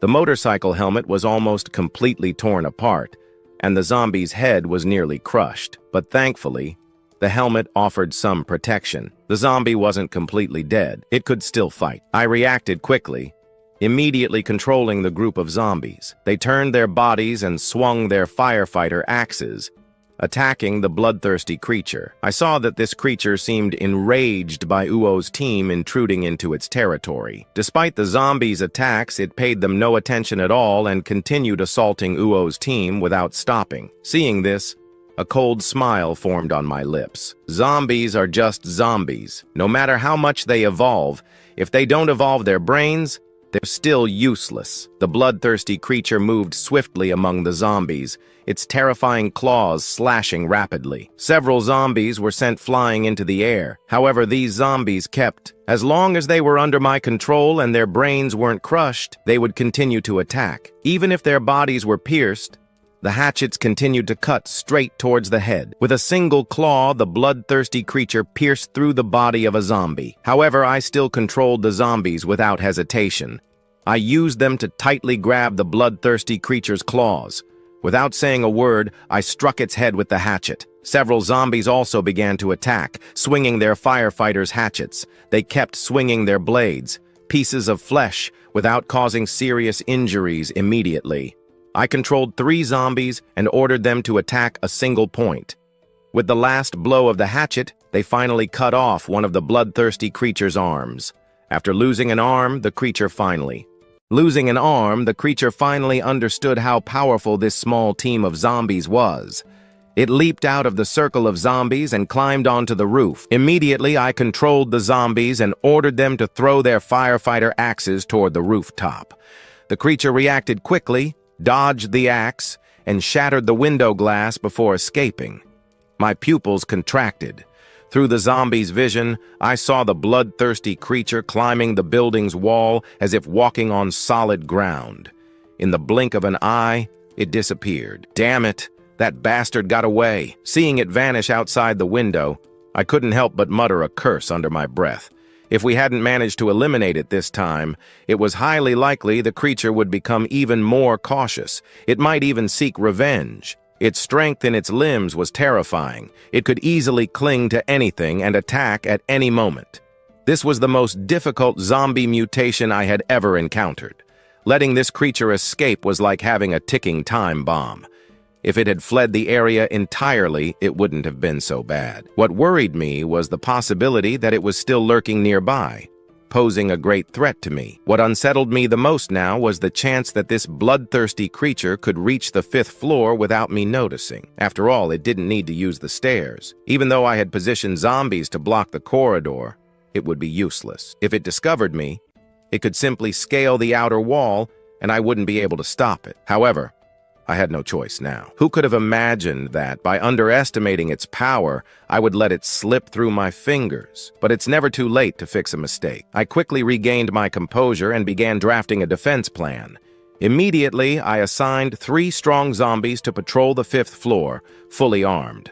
That way, if the creature infiltrated unnoticed, I could detect it in time and avoid being caught off guard. Observing the marks left by the zombie on the wall, I couldn't help but be surprised. Such a powerful creature. The energy contained in its core was probably far greater than that of the large zombies I had encountered before. If I could devour this zombie's crystalline core, my power would undoubtedly increase, and I could reach another level. In a room on the 7th floor, Irusu had made great progress in her psychic ability. Now she controlled 2 rag dolls that floated incessantly through the air. Originally, Yukshu, like an empress, wouldn't lower herself to play with such toys. But in trying not to hurt Onion, she discovered that controlling the dolls was not only fun, but also helped strengthen her psychic power. Suddenly, she started enjoying it. Noticing my arrival outside the door, Yukshu quickly interrupted her psychic concentration and hugged the rag dolls to her chest. When I entered, I saw her hugging a doll, playing happily. Seeing this small, pure, and enchanting creature, I felt my own state of mind calm. Little one, this world is too dark and broken. I hope that when you grow up, you won't be disappointed in it. I hope you can always grow up like this, without worries or sadness. I hope that both of us can survive this apocalypse. Looking at the little creature before me, I felt that whatever I did now had meaning. Even if chaos raged outside, this room was the last pure sanctuary. Looking out the window, my expression grew serious, and I quickly left. Irusu watched her zombie dad in confusion. In recent days, he had barely gone out to search for supplies and stayed home all the time. Now, he was going in and out of the room with a worried expression. Had something happened outside? Then Yushu saw her zombie dad returning quickly with a pile of wooden planks and nails. Soon after, he began nailing the boards one by one to the window. The bloodthirsty creature defied all logic. It was completely different from normal zombies. Although it couldn't walk upright, it could scale and run along walls impressively. Even the building's walls seemed like solid ground to it. The 7th floor, which had once been very safe, no longer was. Even though I had stationed zombies to patrol the corridor for security, this creature didn't follow normal paths. If it climbed through the bedroom window, it would be completely impossible to stop it. I couldn't monitor the window at all times, so the only thing I could do was seal it with wood. This way, at least I wouldn't be caught off guard. At the very least, I could partially guarantee Irusu's safety. Lying in bed, Irusu watched the scene before her with slight confusion. Her zombie dad had stayed home for several days without leaving. But today, he suddenly decided to seal the window. Seeing her zombie dad so focused, Irusu raised an eyebrow slightly. Did he sense the power of the evolved zombies? Is he so scared that he wants to hide from the chaos outside? She thought for a moment, and concluded that this was the only possibility. After all, who in their right mind would seal a window? But it didn't seem like he was so scared that he would actually do it. Irusu shook his head, somewhat resigned. My zombie dad really is a coward. Looking at his zombie dad as he examined the wooden planks, Uksho felt something different. Even though he was a zombie, he had already surpassed most people in this apocalypse. But for Irui, both in his past life and this one, it was the first time he had felt such deep paternal love. Zombie dad, wait for me. It won't take long. Soon you won't have to worry so much anymore. Just give me time to grow and I will be the one to protect you. Looking at the bedroom window, I felt satisfied. The bloodthirsty creature was undoubtedly very powerful, but even if it tried to break through the glass and wooden planks, it would take time and effort. It slaughtered zombies as if they were nothing. But in terms of strength, it was much weaker than the great zombies. At the very least, the window's protection would buy me time to react. 3 days passed quickly. I ordered the zombies to continue patrolling the area, but since the bloodthirsty creature had disappeared, it had not reappeared. Not seeing that terrifying figure gave me a sense of relief. However, I did not let my guard down completely. I continued organizing 2 zombies to constantly patrol the 5th floor. After all, zombies don't need to eat, drink, or rest, and I don't have to pay them a salary. Suddenly, I felt a wave of mental energy in my head. One of the zombies searching for supplies had made a new discovery. The zombie turned around, and they were all stunned. That is a zombie? The few who had just stepped outside were frightened to see the zombies I controlled. Their eyes were full of terror. I was also a little startled by them. I hadn't expected there to be survivors nearby and didn't want to cause more trouble. I prepared to make the zombies move away from the store. Look at how scared they are. It's just a zombie. What's there to fear? One of the men, somewhat muscular, picked up an iron bar and charged at the zombie. I shook my head, resigned. I didn't want to cause more trouble, but now I had no choice but to control the zombies to use the firefighter's axe against him. The axe and the iron bar clashed. The confrontation surprised me. The zombie I had chosen was relatively strong, and zombies' strength is usually greater than that of ordinary humans. But I hadn't expected this man to be so strong. The tremendous force of the iron bar made the zombie's arms go numb. It couldn't even hold on to the axe. The bar struck it and sent it flying.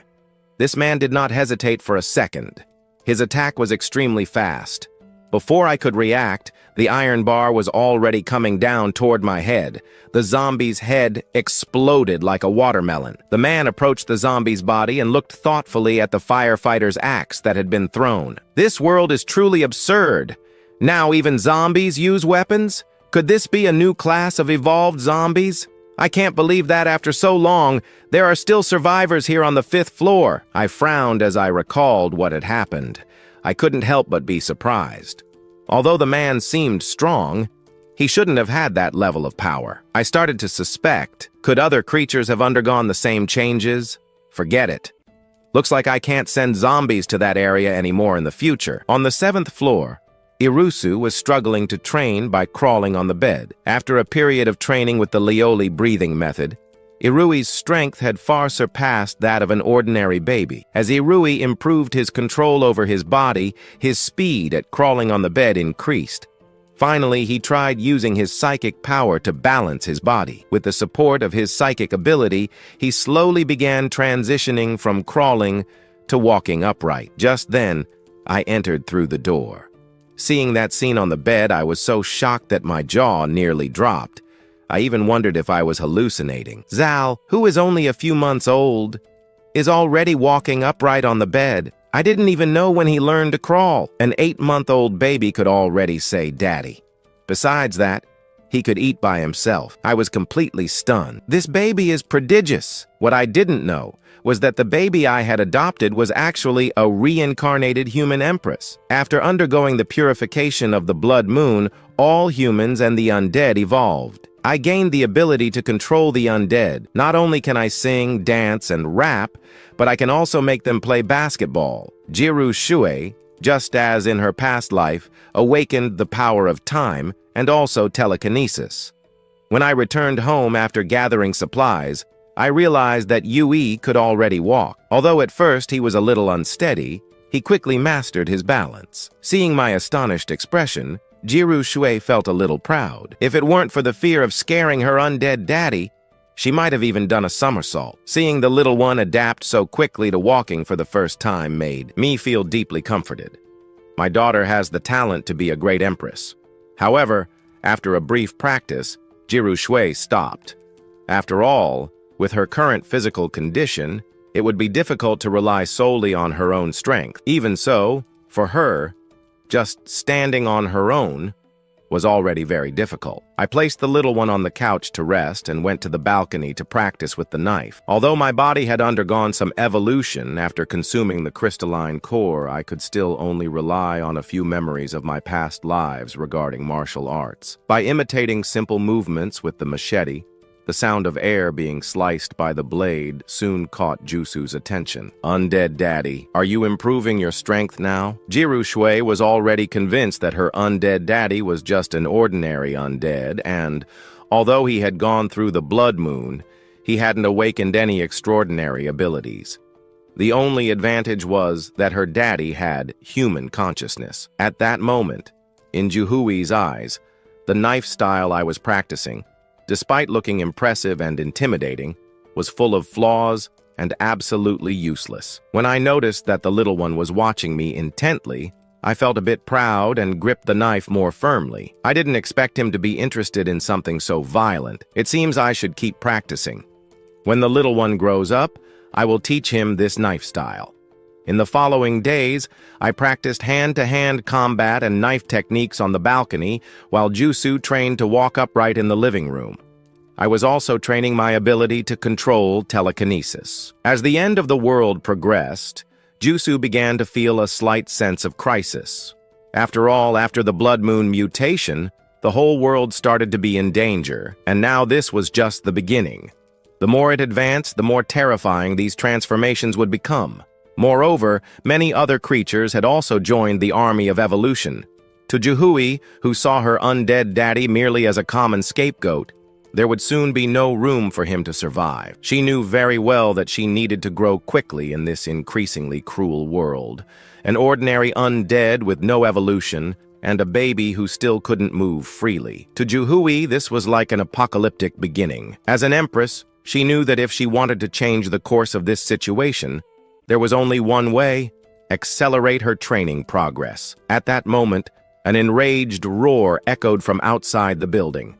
I quickly controlled the undead to go to the location, but to my surprise, one of the undead I had killed before had not only revived, but also evolved. Now it was fighting against another terrifying undead. They were probably battling over crystalline cores. Thinking about them, I felt a burning sensation in my chest. As the saying goes, fortune lies in danger. In this apocalyptic world, it's a fight for life or death. I had already intended to get rid of that undead, and now, finding two zombies fighting was like an opportunity falling from the sky. If I could get their crystalline cores, I would certainly achieve a great breakthrough. Thinking this, I stepped straight through the door and locked it behind me. Jiru Shuei also noticed what was happening outside. What left her perplexed was seeing her undead daddy, who had always been so useless, suddenly stepping out the door. In recent days, he hadn't even dared to leave, and now he had decided to go. The roars of the undead outside indicated that they weren't ordinary creatures. Going out now to see what was happening practically meant certain death. Jusu was completely stunned. She couldn't understand what was going on. Left alone with her undead daddy, all she could do was silently pray inside the house. This undead daddy really was a constant concern. He had spent days practicing a useless knife technique, and now he really thought he was an expert. Meanwhile, I had already gathered my group of undead, and we silently approached the two monsters in combat. After a long battle, the fight reached its climax. With a loud crash, one of the monsters fell heavily to the ground. The battle between the two evolved undead had finally ended with the victory of the bloodied monster. Just as it was preparing to take the crystalline core, I gave the immediate order. The group of undead that had already infiltrated quickly surrounded the monster and, in no time, completely tore it apart. I held the two crystalline cores in my hands and, without hesitation, swallowed them. The terrifying force of evolution coursed through my limbs and bones. My flesh, blood vessels, and bones began to undergo a massive transformation under this overwhelming power. However, the process of refining two crystalline cores, one red and one white, exceeded the limits of my consciousness. Before long, this energy caused me to lose my senses. Juhui, she waited anxiously inside the room, growing increasingly impatient. The roars of the undead outside had already ceased. This probably meant that the battle was over. But her undead daddy, after leaving, still had not returned. After so much time, the worry growing inside her intensified. So much time had passed. Had something really happened? What should she do now? Evolved undead fighting, and you, a simple undead? Why do you get involved? Everything is lost. This is the end. After such a long time without any noise, Irui truly began to panic. To her, her undead daddy was probably already dead. After all, those two newly sighted undead definitely had the ability to easily destroy low-level undead. It was an apocalyptic beginning, and now it seemed that everything was ruined. I don't know how much time passed, but finally, I slowly opened my eyes. At that moment, my mind was incredibly clear. The sense of pressure from before, when I was evolving, had completely disappeared. This mental clarity was something I had never experienced before. After all, those two zombies were so powerful. Without a doubt, her undead daddy had completely fallen. Although Uchu knew that surviving in this apocalyptic world would be extremely difficult, that unevolved undead could die at any moment, in any place, she did not expect this to happen so soon. Thinking about the time she spent with her undead daddy, even though they never exchanged words, they could feel each other's moods. Although it was not like the relationship between a baby and their parents, like a human and an undead, their relationship was still warm. In this apocalyptic world where humanity barely existed anymore, two lonely souls accompanied each other. This rare experience made Ui feel deeply happy. However, she never expected that after living two lives, the parental love she had long desired would be taken from her so quickly. To think that the one who always took care of her would never see her again. Even though Irusu had once been a legendary empress, and was already accustomed to life and death, she still felt a certain sadness. Just a little more time, and I could have grown. Maybe then I could be the one to protect you, poor undead daddy. Why didn't you wait a little longer? Why couldn't you wait until I grew up? Just when Irusu was completely disheartened, suddenly a sound came from the door lock, and Ui was startled at first, but quickly reacted. Her undead daddy was coming back. After all, common undead only crash against doors. They don't know how to open locks. As expected, the next second, the door opened and a familiar figure appeared in the doorway. Daddy undead. He didn't die? Seriously, I'm not hallucinating, right? How lucky she was. Irusu was incredibly emotional and ecstatic at that moment. Irui felt as if she had recovered something lost. At first, she thought that after experiencing the cruelty of the end of the world, she had already become completely indifferent. But she did not expect that. After having no news of her undead daddy, she would feel so lost and anxious. It turns out that, without realizing it, she already considered him part of her family, and not just a companion who took care of her. To speak otherwise, I could have spoken already, after all. When Yiru Shu opened her eyes, the world had already erupted into an apocalypse around her.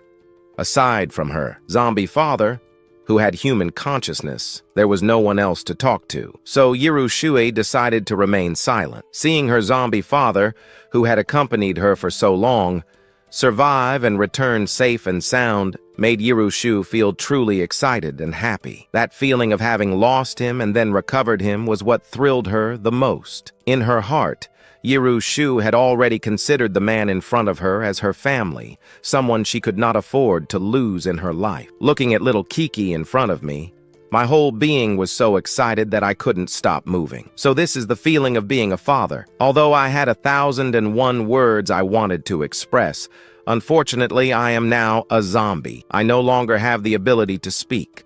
I don't know if I will ever recover this physiological function. At least for now, I have no hope.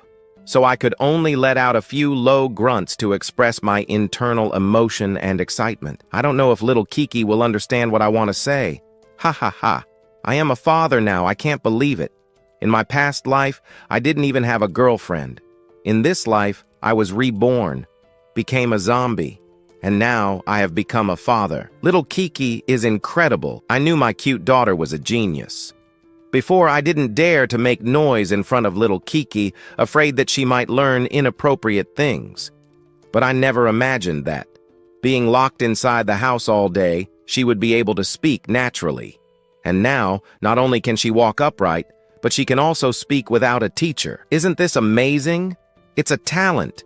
Little Kiki is a prodigy. A genius baby. Papa, I don't want milk. Seeing that her zombie father was preparing powdered milk, Yiru quickly ran toward me, tugged at my clothes, babbled in her language, and as she spoke, opened her mouth, showing her 2 rows of tiny baby teeth. She had been drinking powdered milk every day, and Yiru Shu really didn't want to keep drinking it. She felt like her mouth now completely tasted like powdered milk. I stopped what I was doing. I hadn't realized that the little one had grown so fast. She already had teeth. I had no experience raising children. I never imagined that little Kiki would understand these things better than me by instinct. I scratched my head. Looking around the kitchen, I felt a bit lost. I had never raised a child. Aside from making powdered milk, I didn't know where to start. But I quickly reacted and ran up to the 6th floor. In a room on the 6th floor, I cleared some space, then ordered the zombies to bring some firewood. I took out a pot, put in mineral water and some rice, and started boiling it. Then I added some powdered milk. Using a spoon, I mashed everything until it turned into a thick paste, a kind of dense porridge. Looking at the thick porridge in front of me, this should be baby food in the apocalypse. I let it cool, then brought it to the little one. "Papa, let me do it." Seeing me clumsily trying to feed her, Yirushu couldn't wait any longer. She simply took the spoon from my hands, hugged the bowl, and began eating by herself. Although the baby food I prepared was very simple and rustic, Yirushu did not complain. After all, in this apocalypse, having something to eat was already quite good. It was certainly better than drinking milk every day. Seeing the little one enjoy her meal, I couldn't help but feel emotional. Finally, little Kiki has grown up. After Yirushu finished eating, I began moving my machete. The machete cut through the air with great force. It seemed as if I were a martial arts expert. Yirushu was sitting on the sofa watching her zombie father practice with the machete from a distance. She felt very confused. Why did it seem like Papa had gained a lot of strength? Remembering the first time they met, her zombie father had seemed no different from the other zombies. The only thing was that he had a little less blood and wounds. His body was still thin and weak, filled with a rotten smell. But now, her zombie father wielding the machete, his figure now looked much more muscular. Yirushu, observing the wrinkles in my clothes and the general shape of my body, could deduce that beneath my clothes, beneath the clothes of her zombie father, my body was definitely muscular now.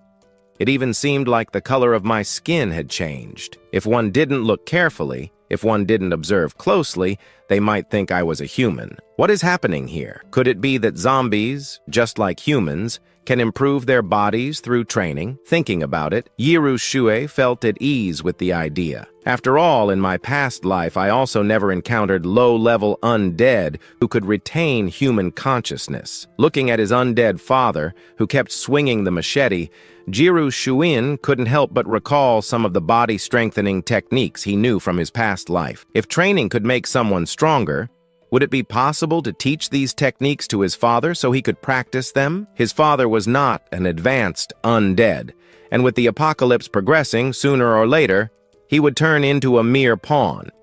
If he could increase his strength even a little, then his chances of survival in this apocalypse would also rise. At the same time, Jiru was also very curious about how the undead would turn out after training with these techniques. Could their combat power reach that of evolved undead? At that moment, I suddenly felt that I was receiving new information from the undead under my control. Changing my perspective, I realized that one of the undead had encountered an evolved undead. Without hesitation, I immediately headed in the direction of the evolved undead. Upon arrival, I began to concentrate my mental power and tried to control the other. The tank undead sensed the threat and let out a growl before becoming one of my controlled undead. Looking at this large controlled undead, I nodded in satisfaction. With the addition of an evolved undead, my combat power had increased considerably. With a large body beside me as I walked down the street, I felt my back straighten. On the way back home, I also passed by the neighborhood hardware store. With the big guy, I found 2 large hammers for him to use as weapons. Meanwhile, upstairs, Yirushu continued practicing the crystal breathing technique, training her control over mental power. The crystal breathing continued inhaling and exhaling, absorbing energy electrons in the air while simultaneously strengthening her body and increasing her mental power. After this continuous practice, Yirushu could already walk with more dexterity.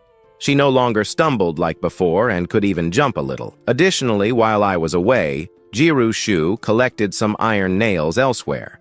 During this time, she kept practicing her mental power. With a strong sound of air being cut, the iron nails were swiftly launched by Jirushu's mental power, embedding themselves directly into the dining table. With such force, they could definitely pierce a person's head with ease, ending a life. The talent for controlling mental power, combined with Jirushu's talent for controlling time, already granted her formidable combat strength, capable of taking lives effortlessly. In the apocalypse, even a baby could kill a person.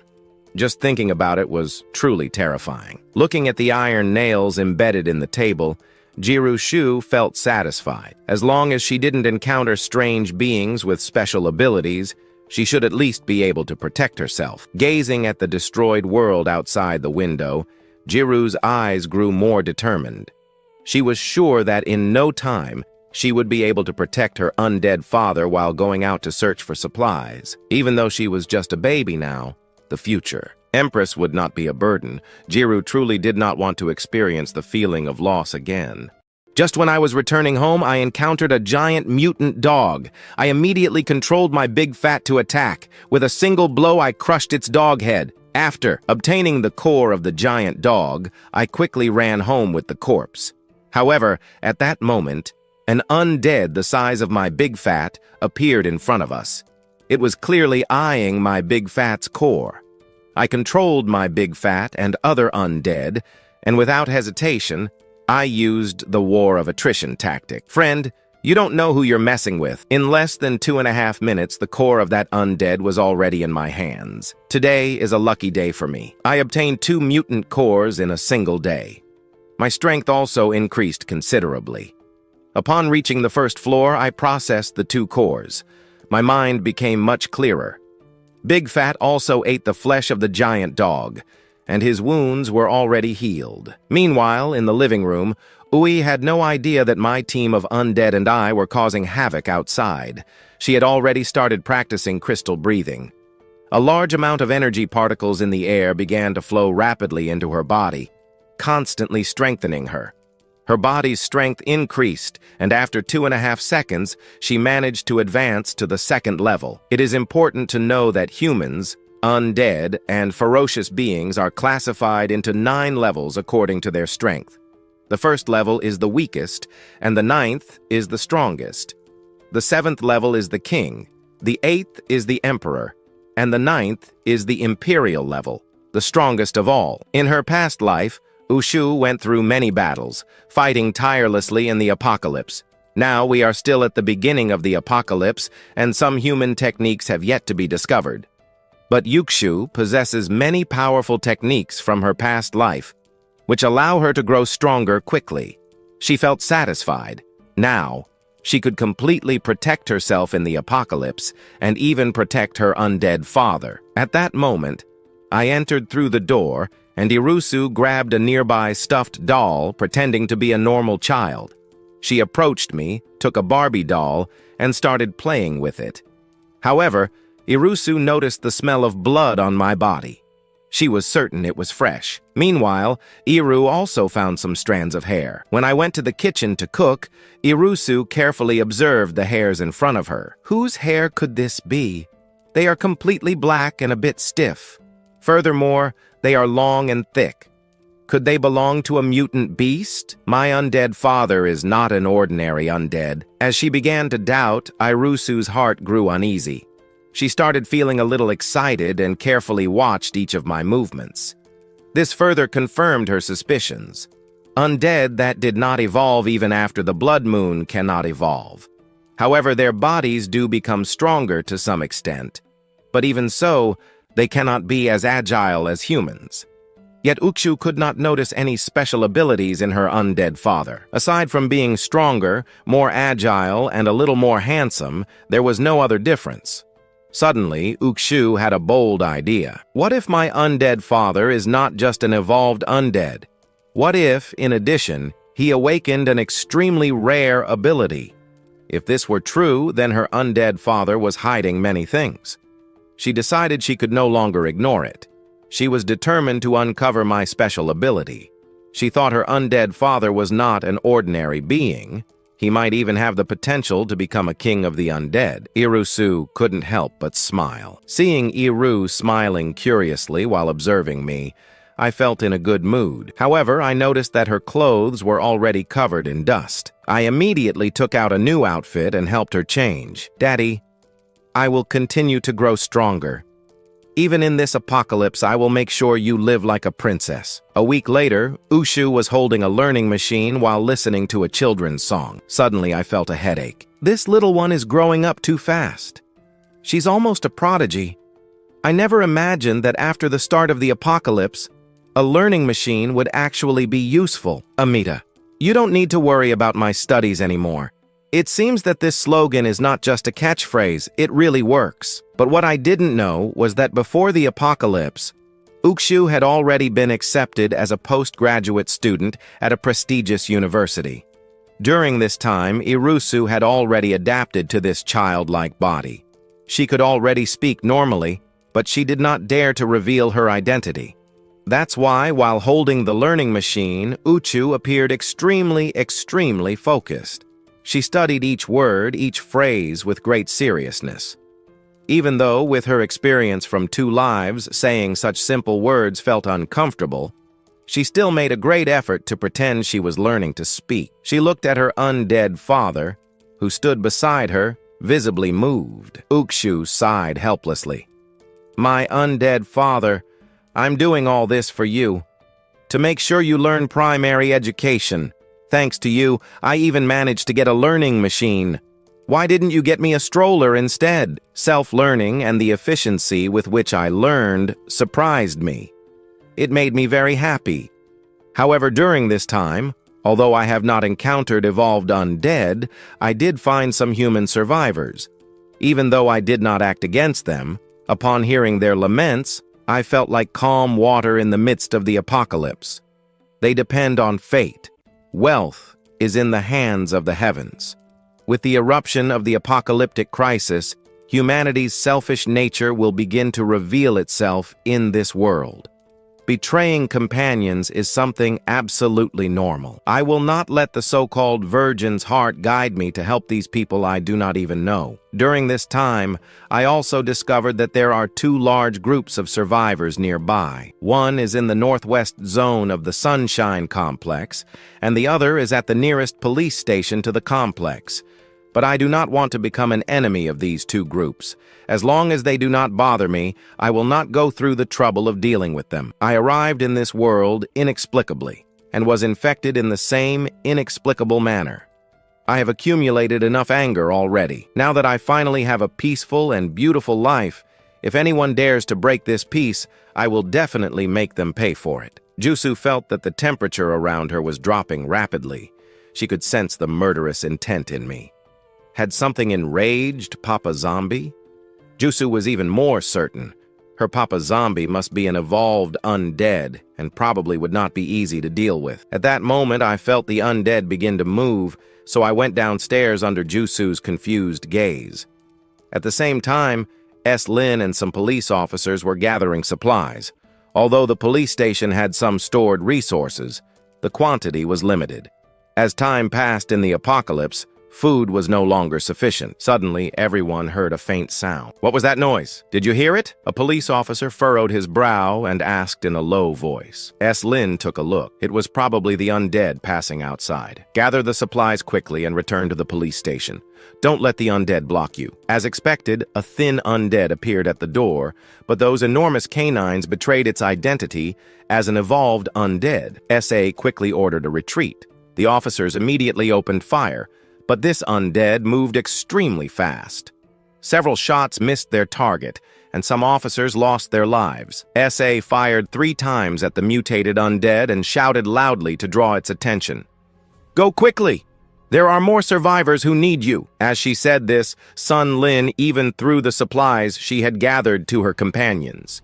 Even having reached this point, Sun Lin still thought of the survivors. I will attract the zombies' attention. With Lin's continuous gunfire and shouts, the evolved zombie really launched itself at her. Taolin saw the zombie chasing her, and his heart stopped. His gaze became empty. SA could not believe it, but there was no time to think. She quickly dodged the zombie and ran to the police station. Shortly after I came out from the corner, I never imagined that the zombie plague had lasted so long and that there were still people with compassionate hearts like hers. All this time, I have witnessed many fights between humans. In 1 second, they help.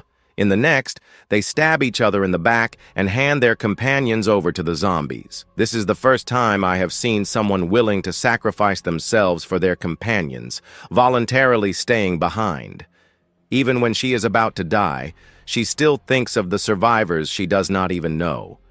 In the police station, this kind of person is truly respectable. But the problem is that kindness and justice in the end of the world are the most useless things. Survival is all that matters. This kind of sacrifice in the apocalypse is very rare, but unfortunately, good people like her usually do not meet a good end in this world. I looked at the zombie in front of me. From today on, you will be called Chispas. Then I returned to the Sunshine Complex and ordered Chispas to stand guard downstairs.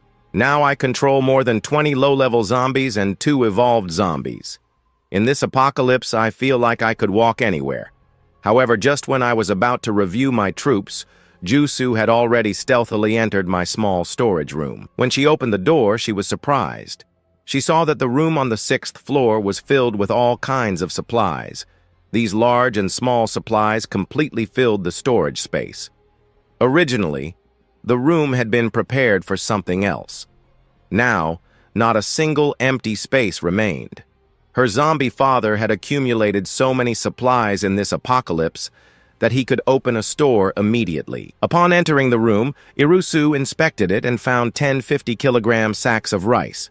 As for the formula to make powdered milk, there was an enormous amount. There were well-known brands, and the cans of powdered milk filled the cabinets.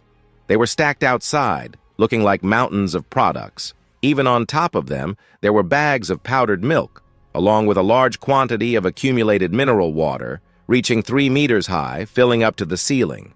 Additionally, there were many daily use items, although they were mostly baby products, diapers of all types, baby bottles, bibs, etc. Looking at the variety of objects, Irusu was surprised, but at the same time, she felt a warm sensation in her heart. Her zombie father had clearly gathered all those supplies for her. After all, being a zombie, he would not need baby products.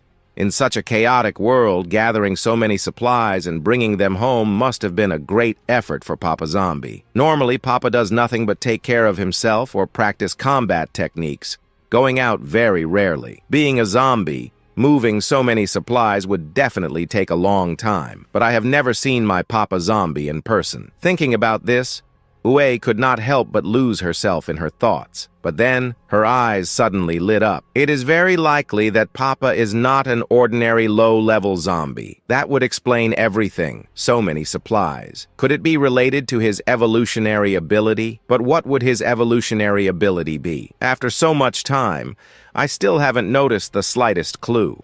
He started searching his mind for the abilities of the rare zombies he had encountered in his past life. He thought for a long time, but found no answers. Looking at the supplies in the room, could he have the ability to adapt to the terrain? Maybe he could move freely underground, which would significantly reduce the time needed to transport so many supplies quickly into the house. It was also possible that he had awakened a spatial ability, allowing him to move different types of supplies directly into the room through the power of space. But he quickly dismissed that hypothesis. Although that ability had great potential, using it in the early stages would require an enormous amount of energy. At that moment, he heard a small noise downstairs, and Irue quickly ran to the room on the 7th floor. As she pushed the door open to enter, she was surprised. Zia had started using the notebooks she bought. Although the characters Zia wrote were crooked, it was still vaguely possible to distinguish the word. The characters that Xiaokiki wrote were crooked, but one could still vaguely distinguish what the words were. Of course, even though the characters were so twisted, even though I have been single for years without having a relationship, I also have not had children. But I also know that at Xiaokiki's age, babies generally still crawl on the floor. When I met Xiaokiki, she didn't even have the strength to cry. The little one not only learned to stand up and walk, but also learn to speak. Even now, she has already begun to learn to write by herself. My daughter has the talent of a great emperor. How I wish all the credit belonged to Xiao Kiki's intelligence and the learning machine. Without a doubt, it is a great learning machine. I definitely don't need to worry about her studies. I crouched down and pinched Yerushu's cheek. Papa seems very happy today. It seems that this time, the trip was very successful, Yerushu thought in his heart, after spending this time together. At the same time, inside the police station, Shaolin, who had survived after escaping from the mouth of the evolved zombie, returned to the police station and found the survivors pointing at the officers and shouting, "What are you doing? Why do we, the ordinary citizens, have to go out to look for supplies? You wear police uniforms, and we are the taxpayers. We pay a lot of money to support you, and now you want us to go out and risk our lives? No way, forget it!" Cyan approached and stood between the two groups. When they saw that Cyan had returned alive, the police team members were shocked. After all, when they left, they saw that Shaolin had already been cornered by the evolved zombie. They couldn't believe that Shaolin had survived under those circumstances. The survivors were also very excited to see Cyan. "Officer Cao! I can't believe you're still alive. Officer Cao, come and settle this. Officers Li and Wang forced us to go out to look for supplies. This is a joke. We are just ordinary people. The outside world is too dangerous. What do we do if we encounter zombies out there? The outside is very dangerous, and they are forcing us to go out to gather supplies. This is abuse." Hearing these people's words, the officers present began to flush with anger. They didn't expect that. Despite risking their lives going out to gather resources, instead of receiving recognition, they would be criticized even more. Officers Li and Wang recalled what had happened at the Ho store, and an unnamed fury arose in their chests. "Shut up! Don't our lives matter? Should we just die then? Why is it always us who have to go out and risk our lives to gather resources while you just stay inside waiting for the supplies, not even making the slightest effort?" Hearing their colleagues' complaints, Shaolin couldn't help but frown. "Enough! Stop making noise! Let us handle gathering the supplies. As police officers, it is our responsibility to protect the people. When there is danger, we will be the first to face it." Hearing these words from Sane, the survivors in the room began to clap and cheer.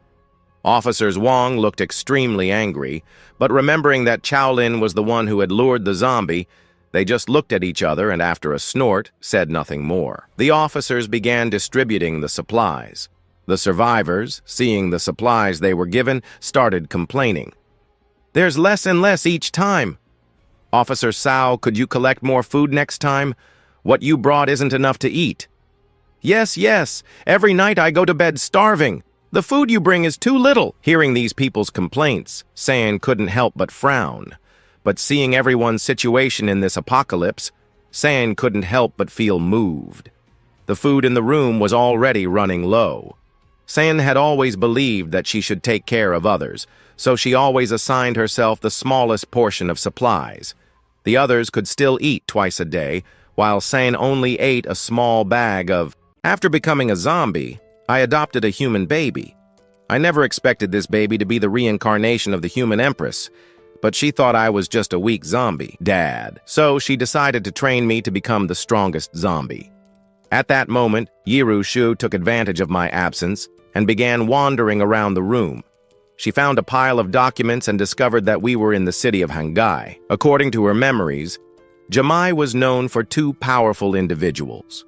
One of them, on the human side, was a strong cultivator in the imperial realm. The other was known as the Demon Police of the Nine Dead. Jirushu had heard that this Demon Police of the Nine Dead used to be an officer. During the early days of the apocalypse, she suffered betrayal from her comrades and died multiple times.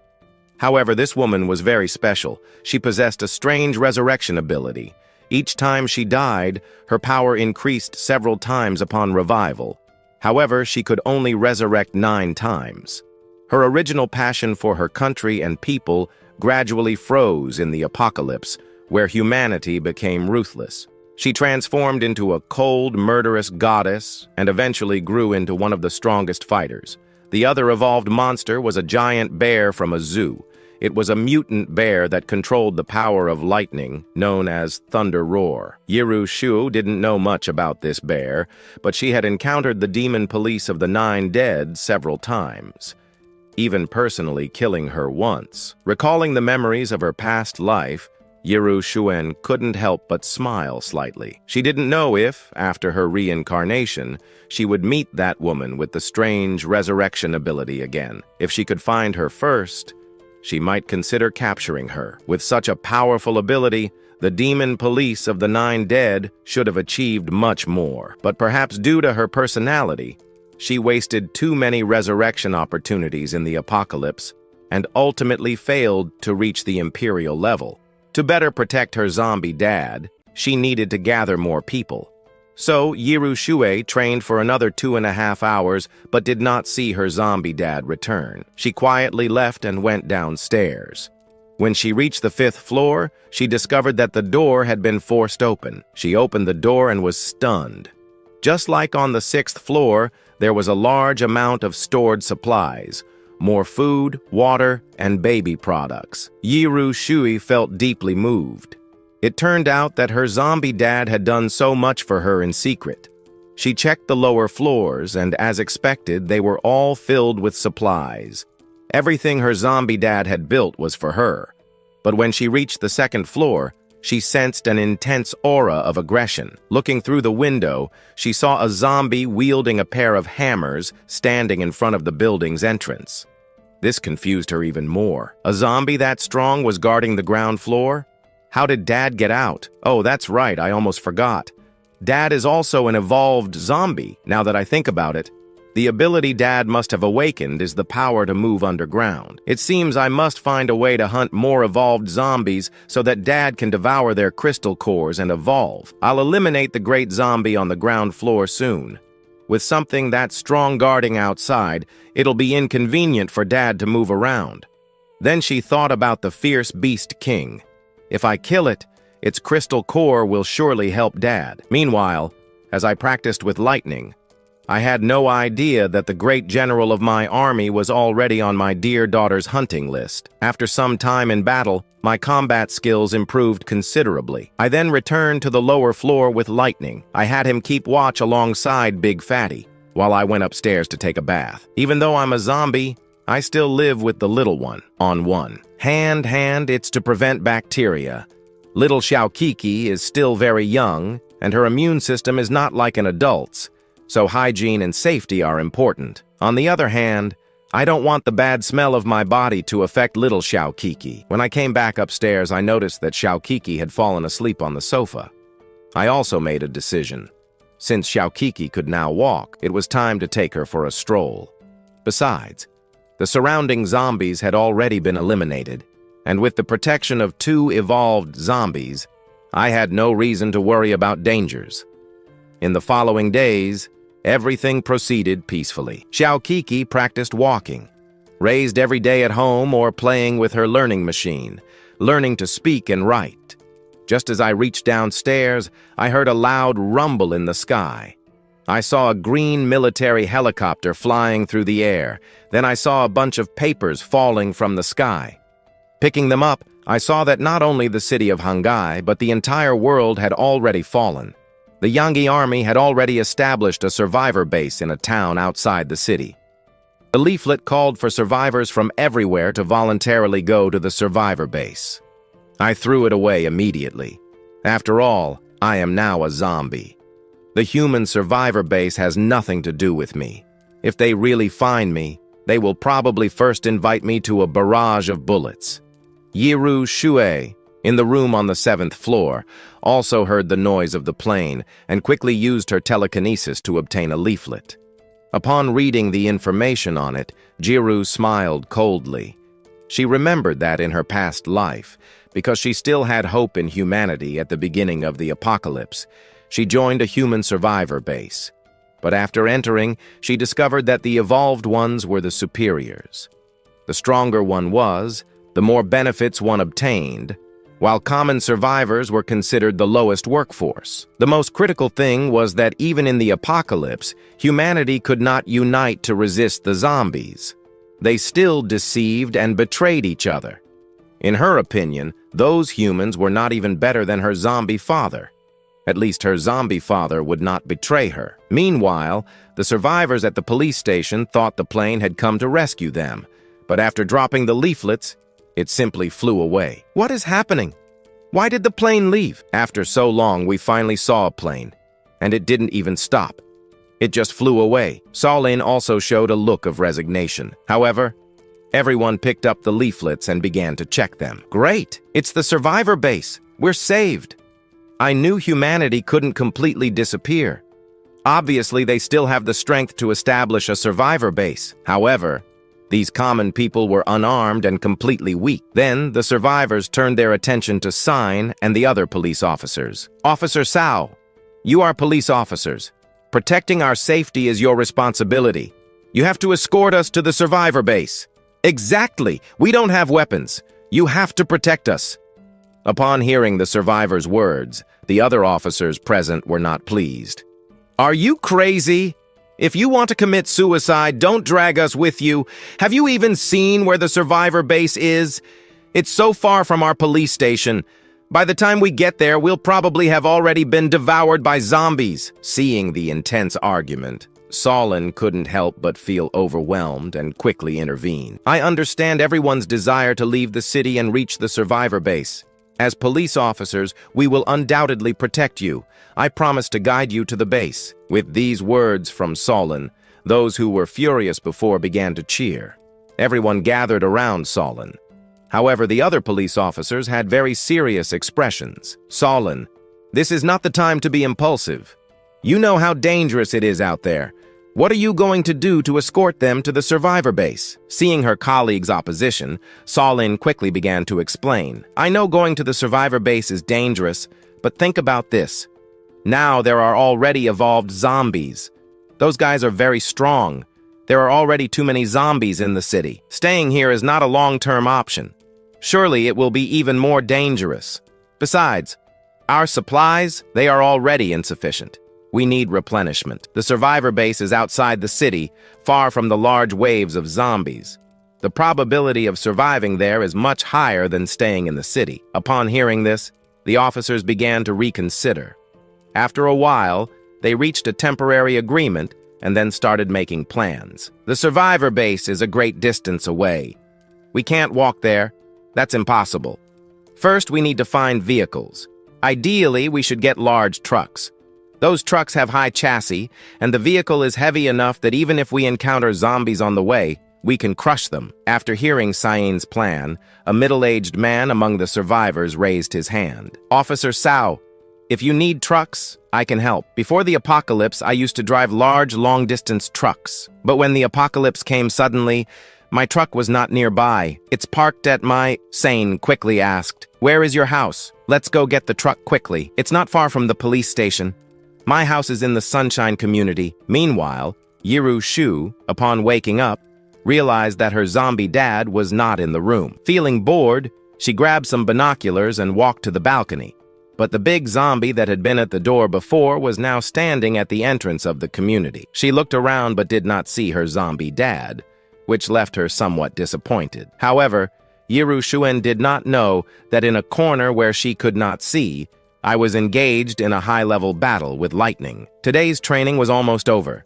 Chao Kiki had probably already woken up. It was time to go back and cook for her. But at that moment, something alerted me.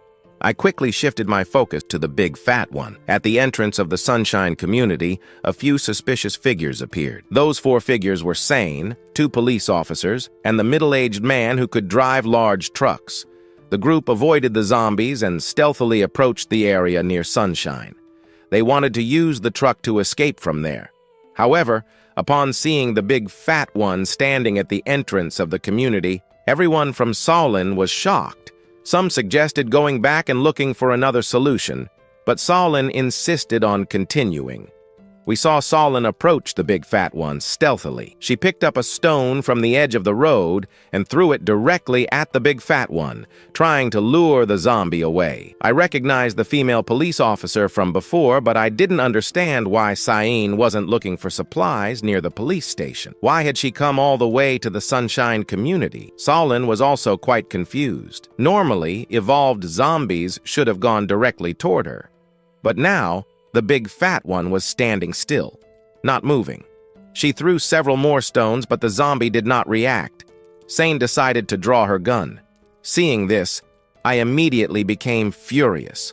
Although I didn't know her intention, if she dared to pull a weapon in front of my zombie, there was only one path for her: death. A gunshot broke the silence of the street, but when I saw Solin draw her weapon, I was already prepared. I immediately controlled the two giant hammers and placed them over my head. For a tank-type zombie, as long as the head isn't damaged, other problems are not a big deal. Solin was also frozen in place.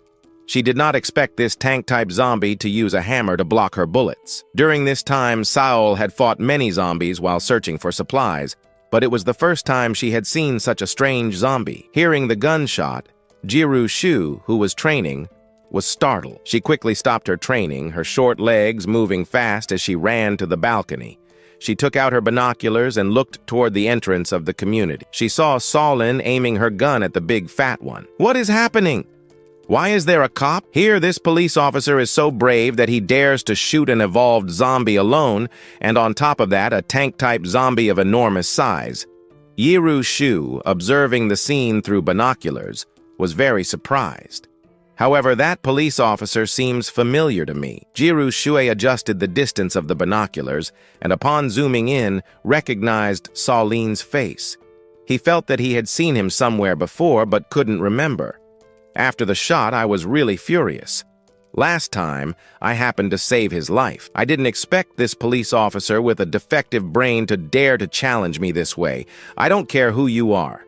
If you dare to attack me, you will have nothing but a fatal fate. I controlled Gran Gordo, who was holding a double hammer, and sent him to chase Solin. Solin, calm upon seeing that her plan had worked, smiled. She turned around and began to flee, planning to lure Gran Gordo into an isolated area. But just at that moment, Solin heard a sharp sound behind her. Instinctively, she turned and was shocked by what she saw. A massive hammer flew through the air toward her. Damn it, this zombie doesn't follow the rules. Before dying, Solin only saw darkness before her eyes. Blood began to gush from her mouth, and in her mind there was only one thought. Solin didn't understand why the zombie she encountered today was so different from the previous ones. The hammer thrown by Gran Wo was as heavy as 1,000 kilograms. With Solin's frail body, she couldn't stop it. She was hit directly and died instantly. I controlled Gran Wo and approached Solin's body.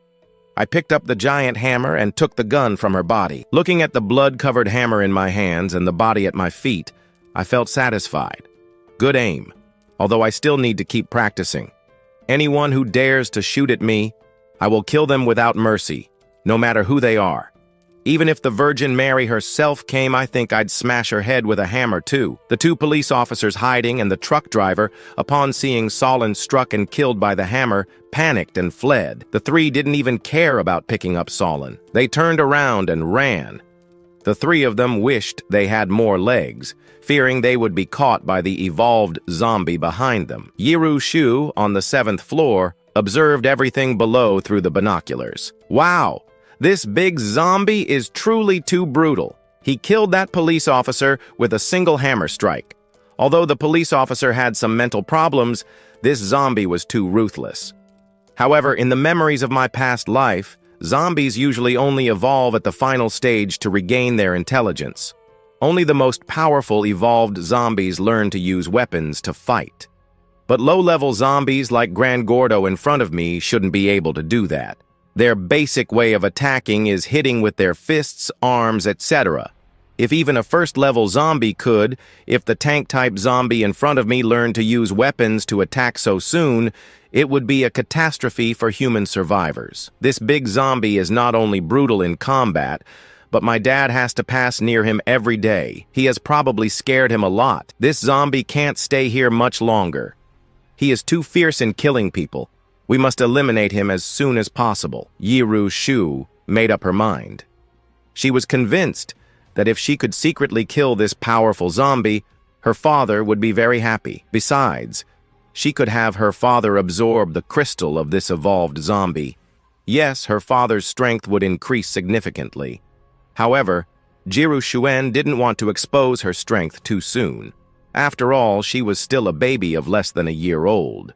While other children her age were still struggling to crawl on the ground, if she could kill an evolved zombie, it would truly be unheard of. She thought for a moment and decided that the best thing would be to hide her true situation and Grano and killed the Virgin of the Apocalypse with a single hammer blow. I didn't expect that this woman, when night fell, would get up. At that moment, even Sane was confused. I'm not dead. How am I still alive? She quickly checked her body, touched one side, looked to the other, and saw that her body was covered in blood, but she didn't find a single wound. Not even her bones were broken. From Gran Gordo's perspective, he was also bewildered. This woman is like a cockroach. Not even the hammer blow did anything to her. I can assure you this woman is not a zombie. He thought about the evolved humans mentioned by the army, but the ability to die and resurrect was truly strange. Sane also noticed a change in herself. She rubbed her fists and felt that her body was full of energy. After testing herself, she discovered that her physical abilities had increased considerably. Both her strength and speed had improved a lot. She thought about the pamphlet and suddenly understood. Could I also be an evolved one? The next day, Yiru Shue gave me her math homework to check. When I saw it, I was stunned. Xiao Kiki isn't even a year old and she already knows how to add. Seeing my reaction, Yiru Shu also got scared. Am I being too obvious? Yiru Shu really didn't want to keep acting like a fool. Pretending to be a baby who knows nothing was really too difficult. Suddenly, I laughed out loud. Xiao Kiki is truly amazing. No wonder she's a child prodigy. The previous policewoman resurrected, and a child under a year old who knows how to add. What's so strange about that? In such a peculiar environment, I think that unless the little one builds a nuclear weapon with her bare hands, nothing would surprise me at all. My daughter has the bearing of an empress. Seeing her zombie dad so happy, Yiru Shue knew that her situation had not yet been exposed. Her dad didn't suspect anything, so she felt relieved. It seemed that now she could continue doing extraordinary things so her zombie dad would get used to her. Because playing dumb every day was too difficult. After going downstairs, Yiru Shu used the binoculars again to look at the entrance of the community. She wanted to see if the body of the policewoman from yesterday was still there in the same place. But at that moment, something even stranger happened in the community. Something that caught Yiru Shu's attention. She saw that a group of large zombies had gathered from different corners of the community. Each of these zombies wore a fully covered motorcycle helmet and carried sharp firefighter axes. However, among this group, one figure caught Yiru Shu's attention. Seeing the familiar clothing, it was clearly her zombie dad who had just gone down. This group of zombies headed toward the exit of the community, and then they all followed behind the large zombie guarding the gate. Together, they left the Sunshine community. Yiru Shu was in shock. Strange. At such a short distance, how is it that this great zombie didn't attack Dad? In Yiru Shu's memories, when evolved zombies get close to each other, they attack for each other's energy crystals. But the scene she saw through the telescope was very strange. Dad is an evolved zombie. How can he be at peace with this giant zombie tank? Could I be wrong? Could it be that Dad is just a normal zombie and not an evolved one? Yiru Shu thought that his hidden identity was well concealed, but now, suddenly, I discovered that my zombie dad also seems to be very mysterious. It can't be. I need to find an opportunity to investigate thoroughly, to see if Dad is really an evolved zombie and what kind of special ability he has awakened. I didn't know that my daughter had already discovered several clues. When I arrived with my squad of zombies at a shopping street, a zombie suddenly ran towards us. I quickly controlled my zombie to block it. This agile zombie has very strong combat power. These low-level zombies are no match for it. Then, I used my mental power to control the zombie. This is my third evolved zombie. Since it is a second category agile zombie, I will call it Lightning number 2. At this rate, my army of zombies will continue to expand. At first, I didn't feel that my ability was so monstrous. But now, as my power continues to grow, I realize how terrifyingly unique this talent is. It is truly frightening. I have even envisioned the imposing future of controlling an army of countless evolved zombies. Meanwhile, Jiru Shue was trying to figure out what was happening with her zombie dad. What is going on with my zombie dad? That's why she waited on the balcony until he returned. But soon, Jiru Shu made a new discovery.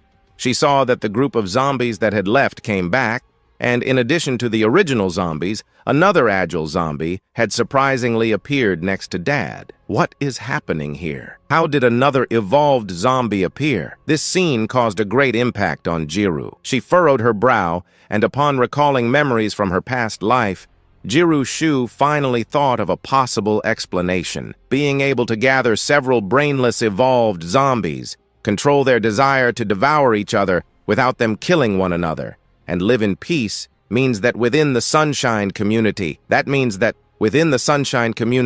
there exists a king of the zombies. Upon thinking this, Jiru Shu couldn't help but feel incredulous. Knowing that zombie kings are extremely rare, that it is very difficult for one to emerge among 100,000 zombies. Could it be that my zombie dad and I are so unlucky that a zombie king appeared right in the Sunshine community? Could it be that Dad and the other evolved zombies are under the orders of this zombie king in the community? Or maybe Dad is the king of the zombies? But as soon as this thought appeared, Jiru Shu dismissed it immediately, because the king of the zombies usually hides in some corner, making the other zombies follow his orders. Even when a zombie tide breaks out, the king of the zombies only hides in the depths, but today, her zombie dad went out directly with the horde of zombies. This is a great taboo for the king of the zombies. Out of precaution, the king of the zombies would absolutely not allow himself to be exposed to danger. It can't be. I have to find out.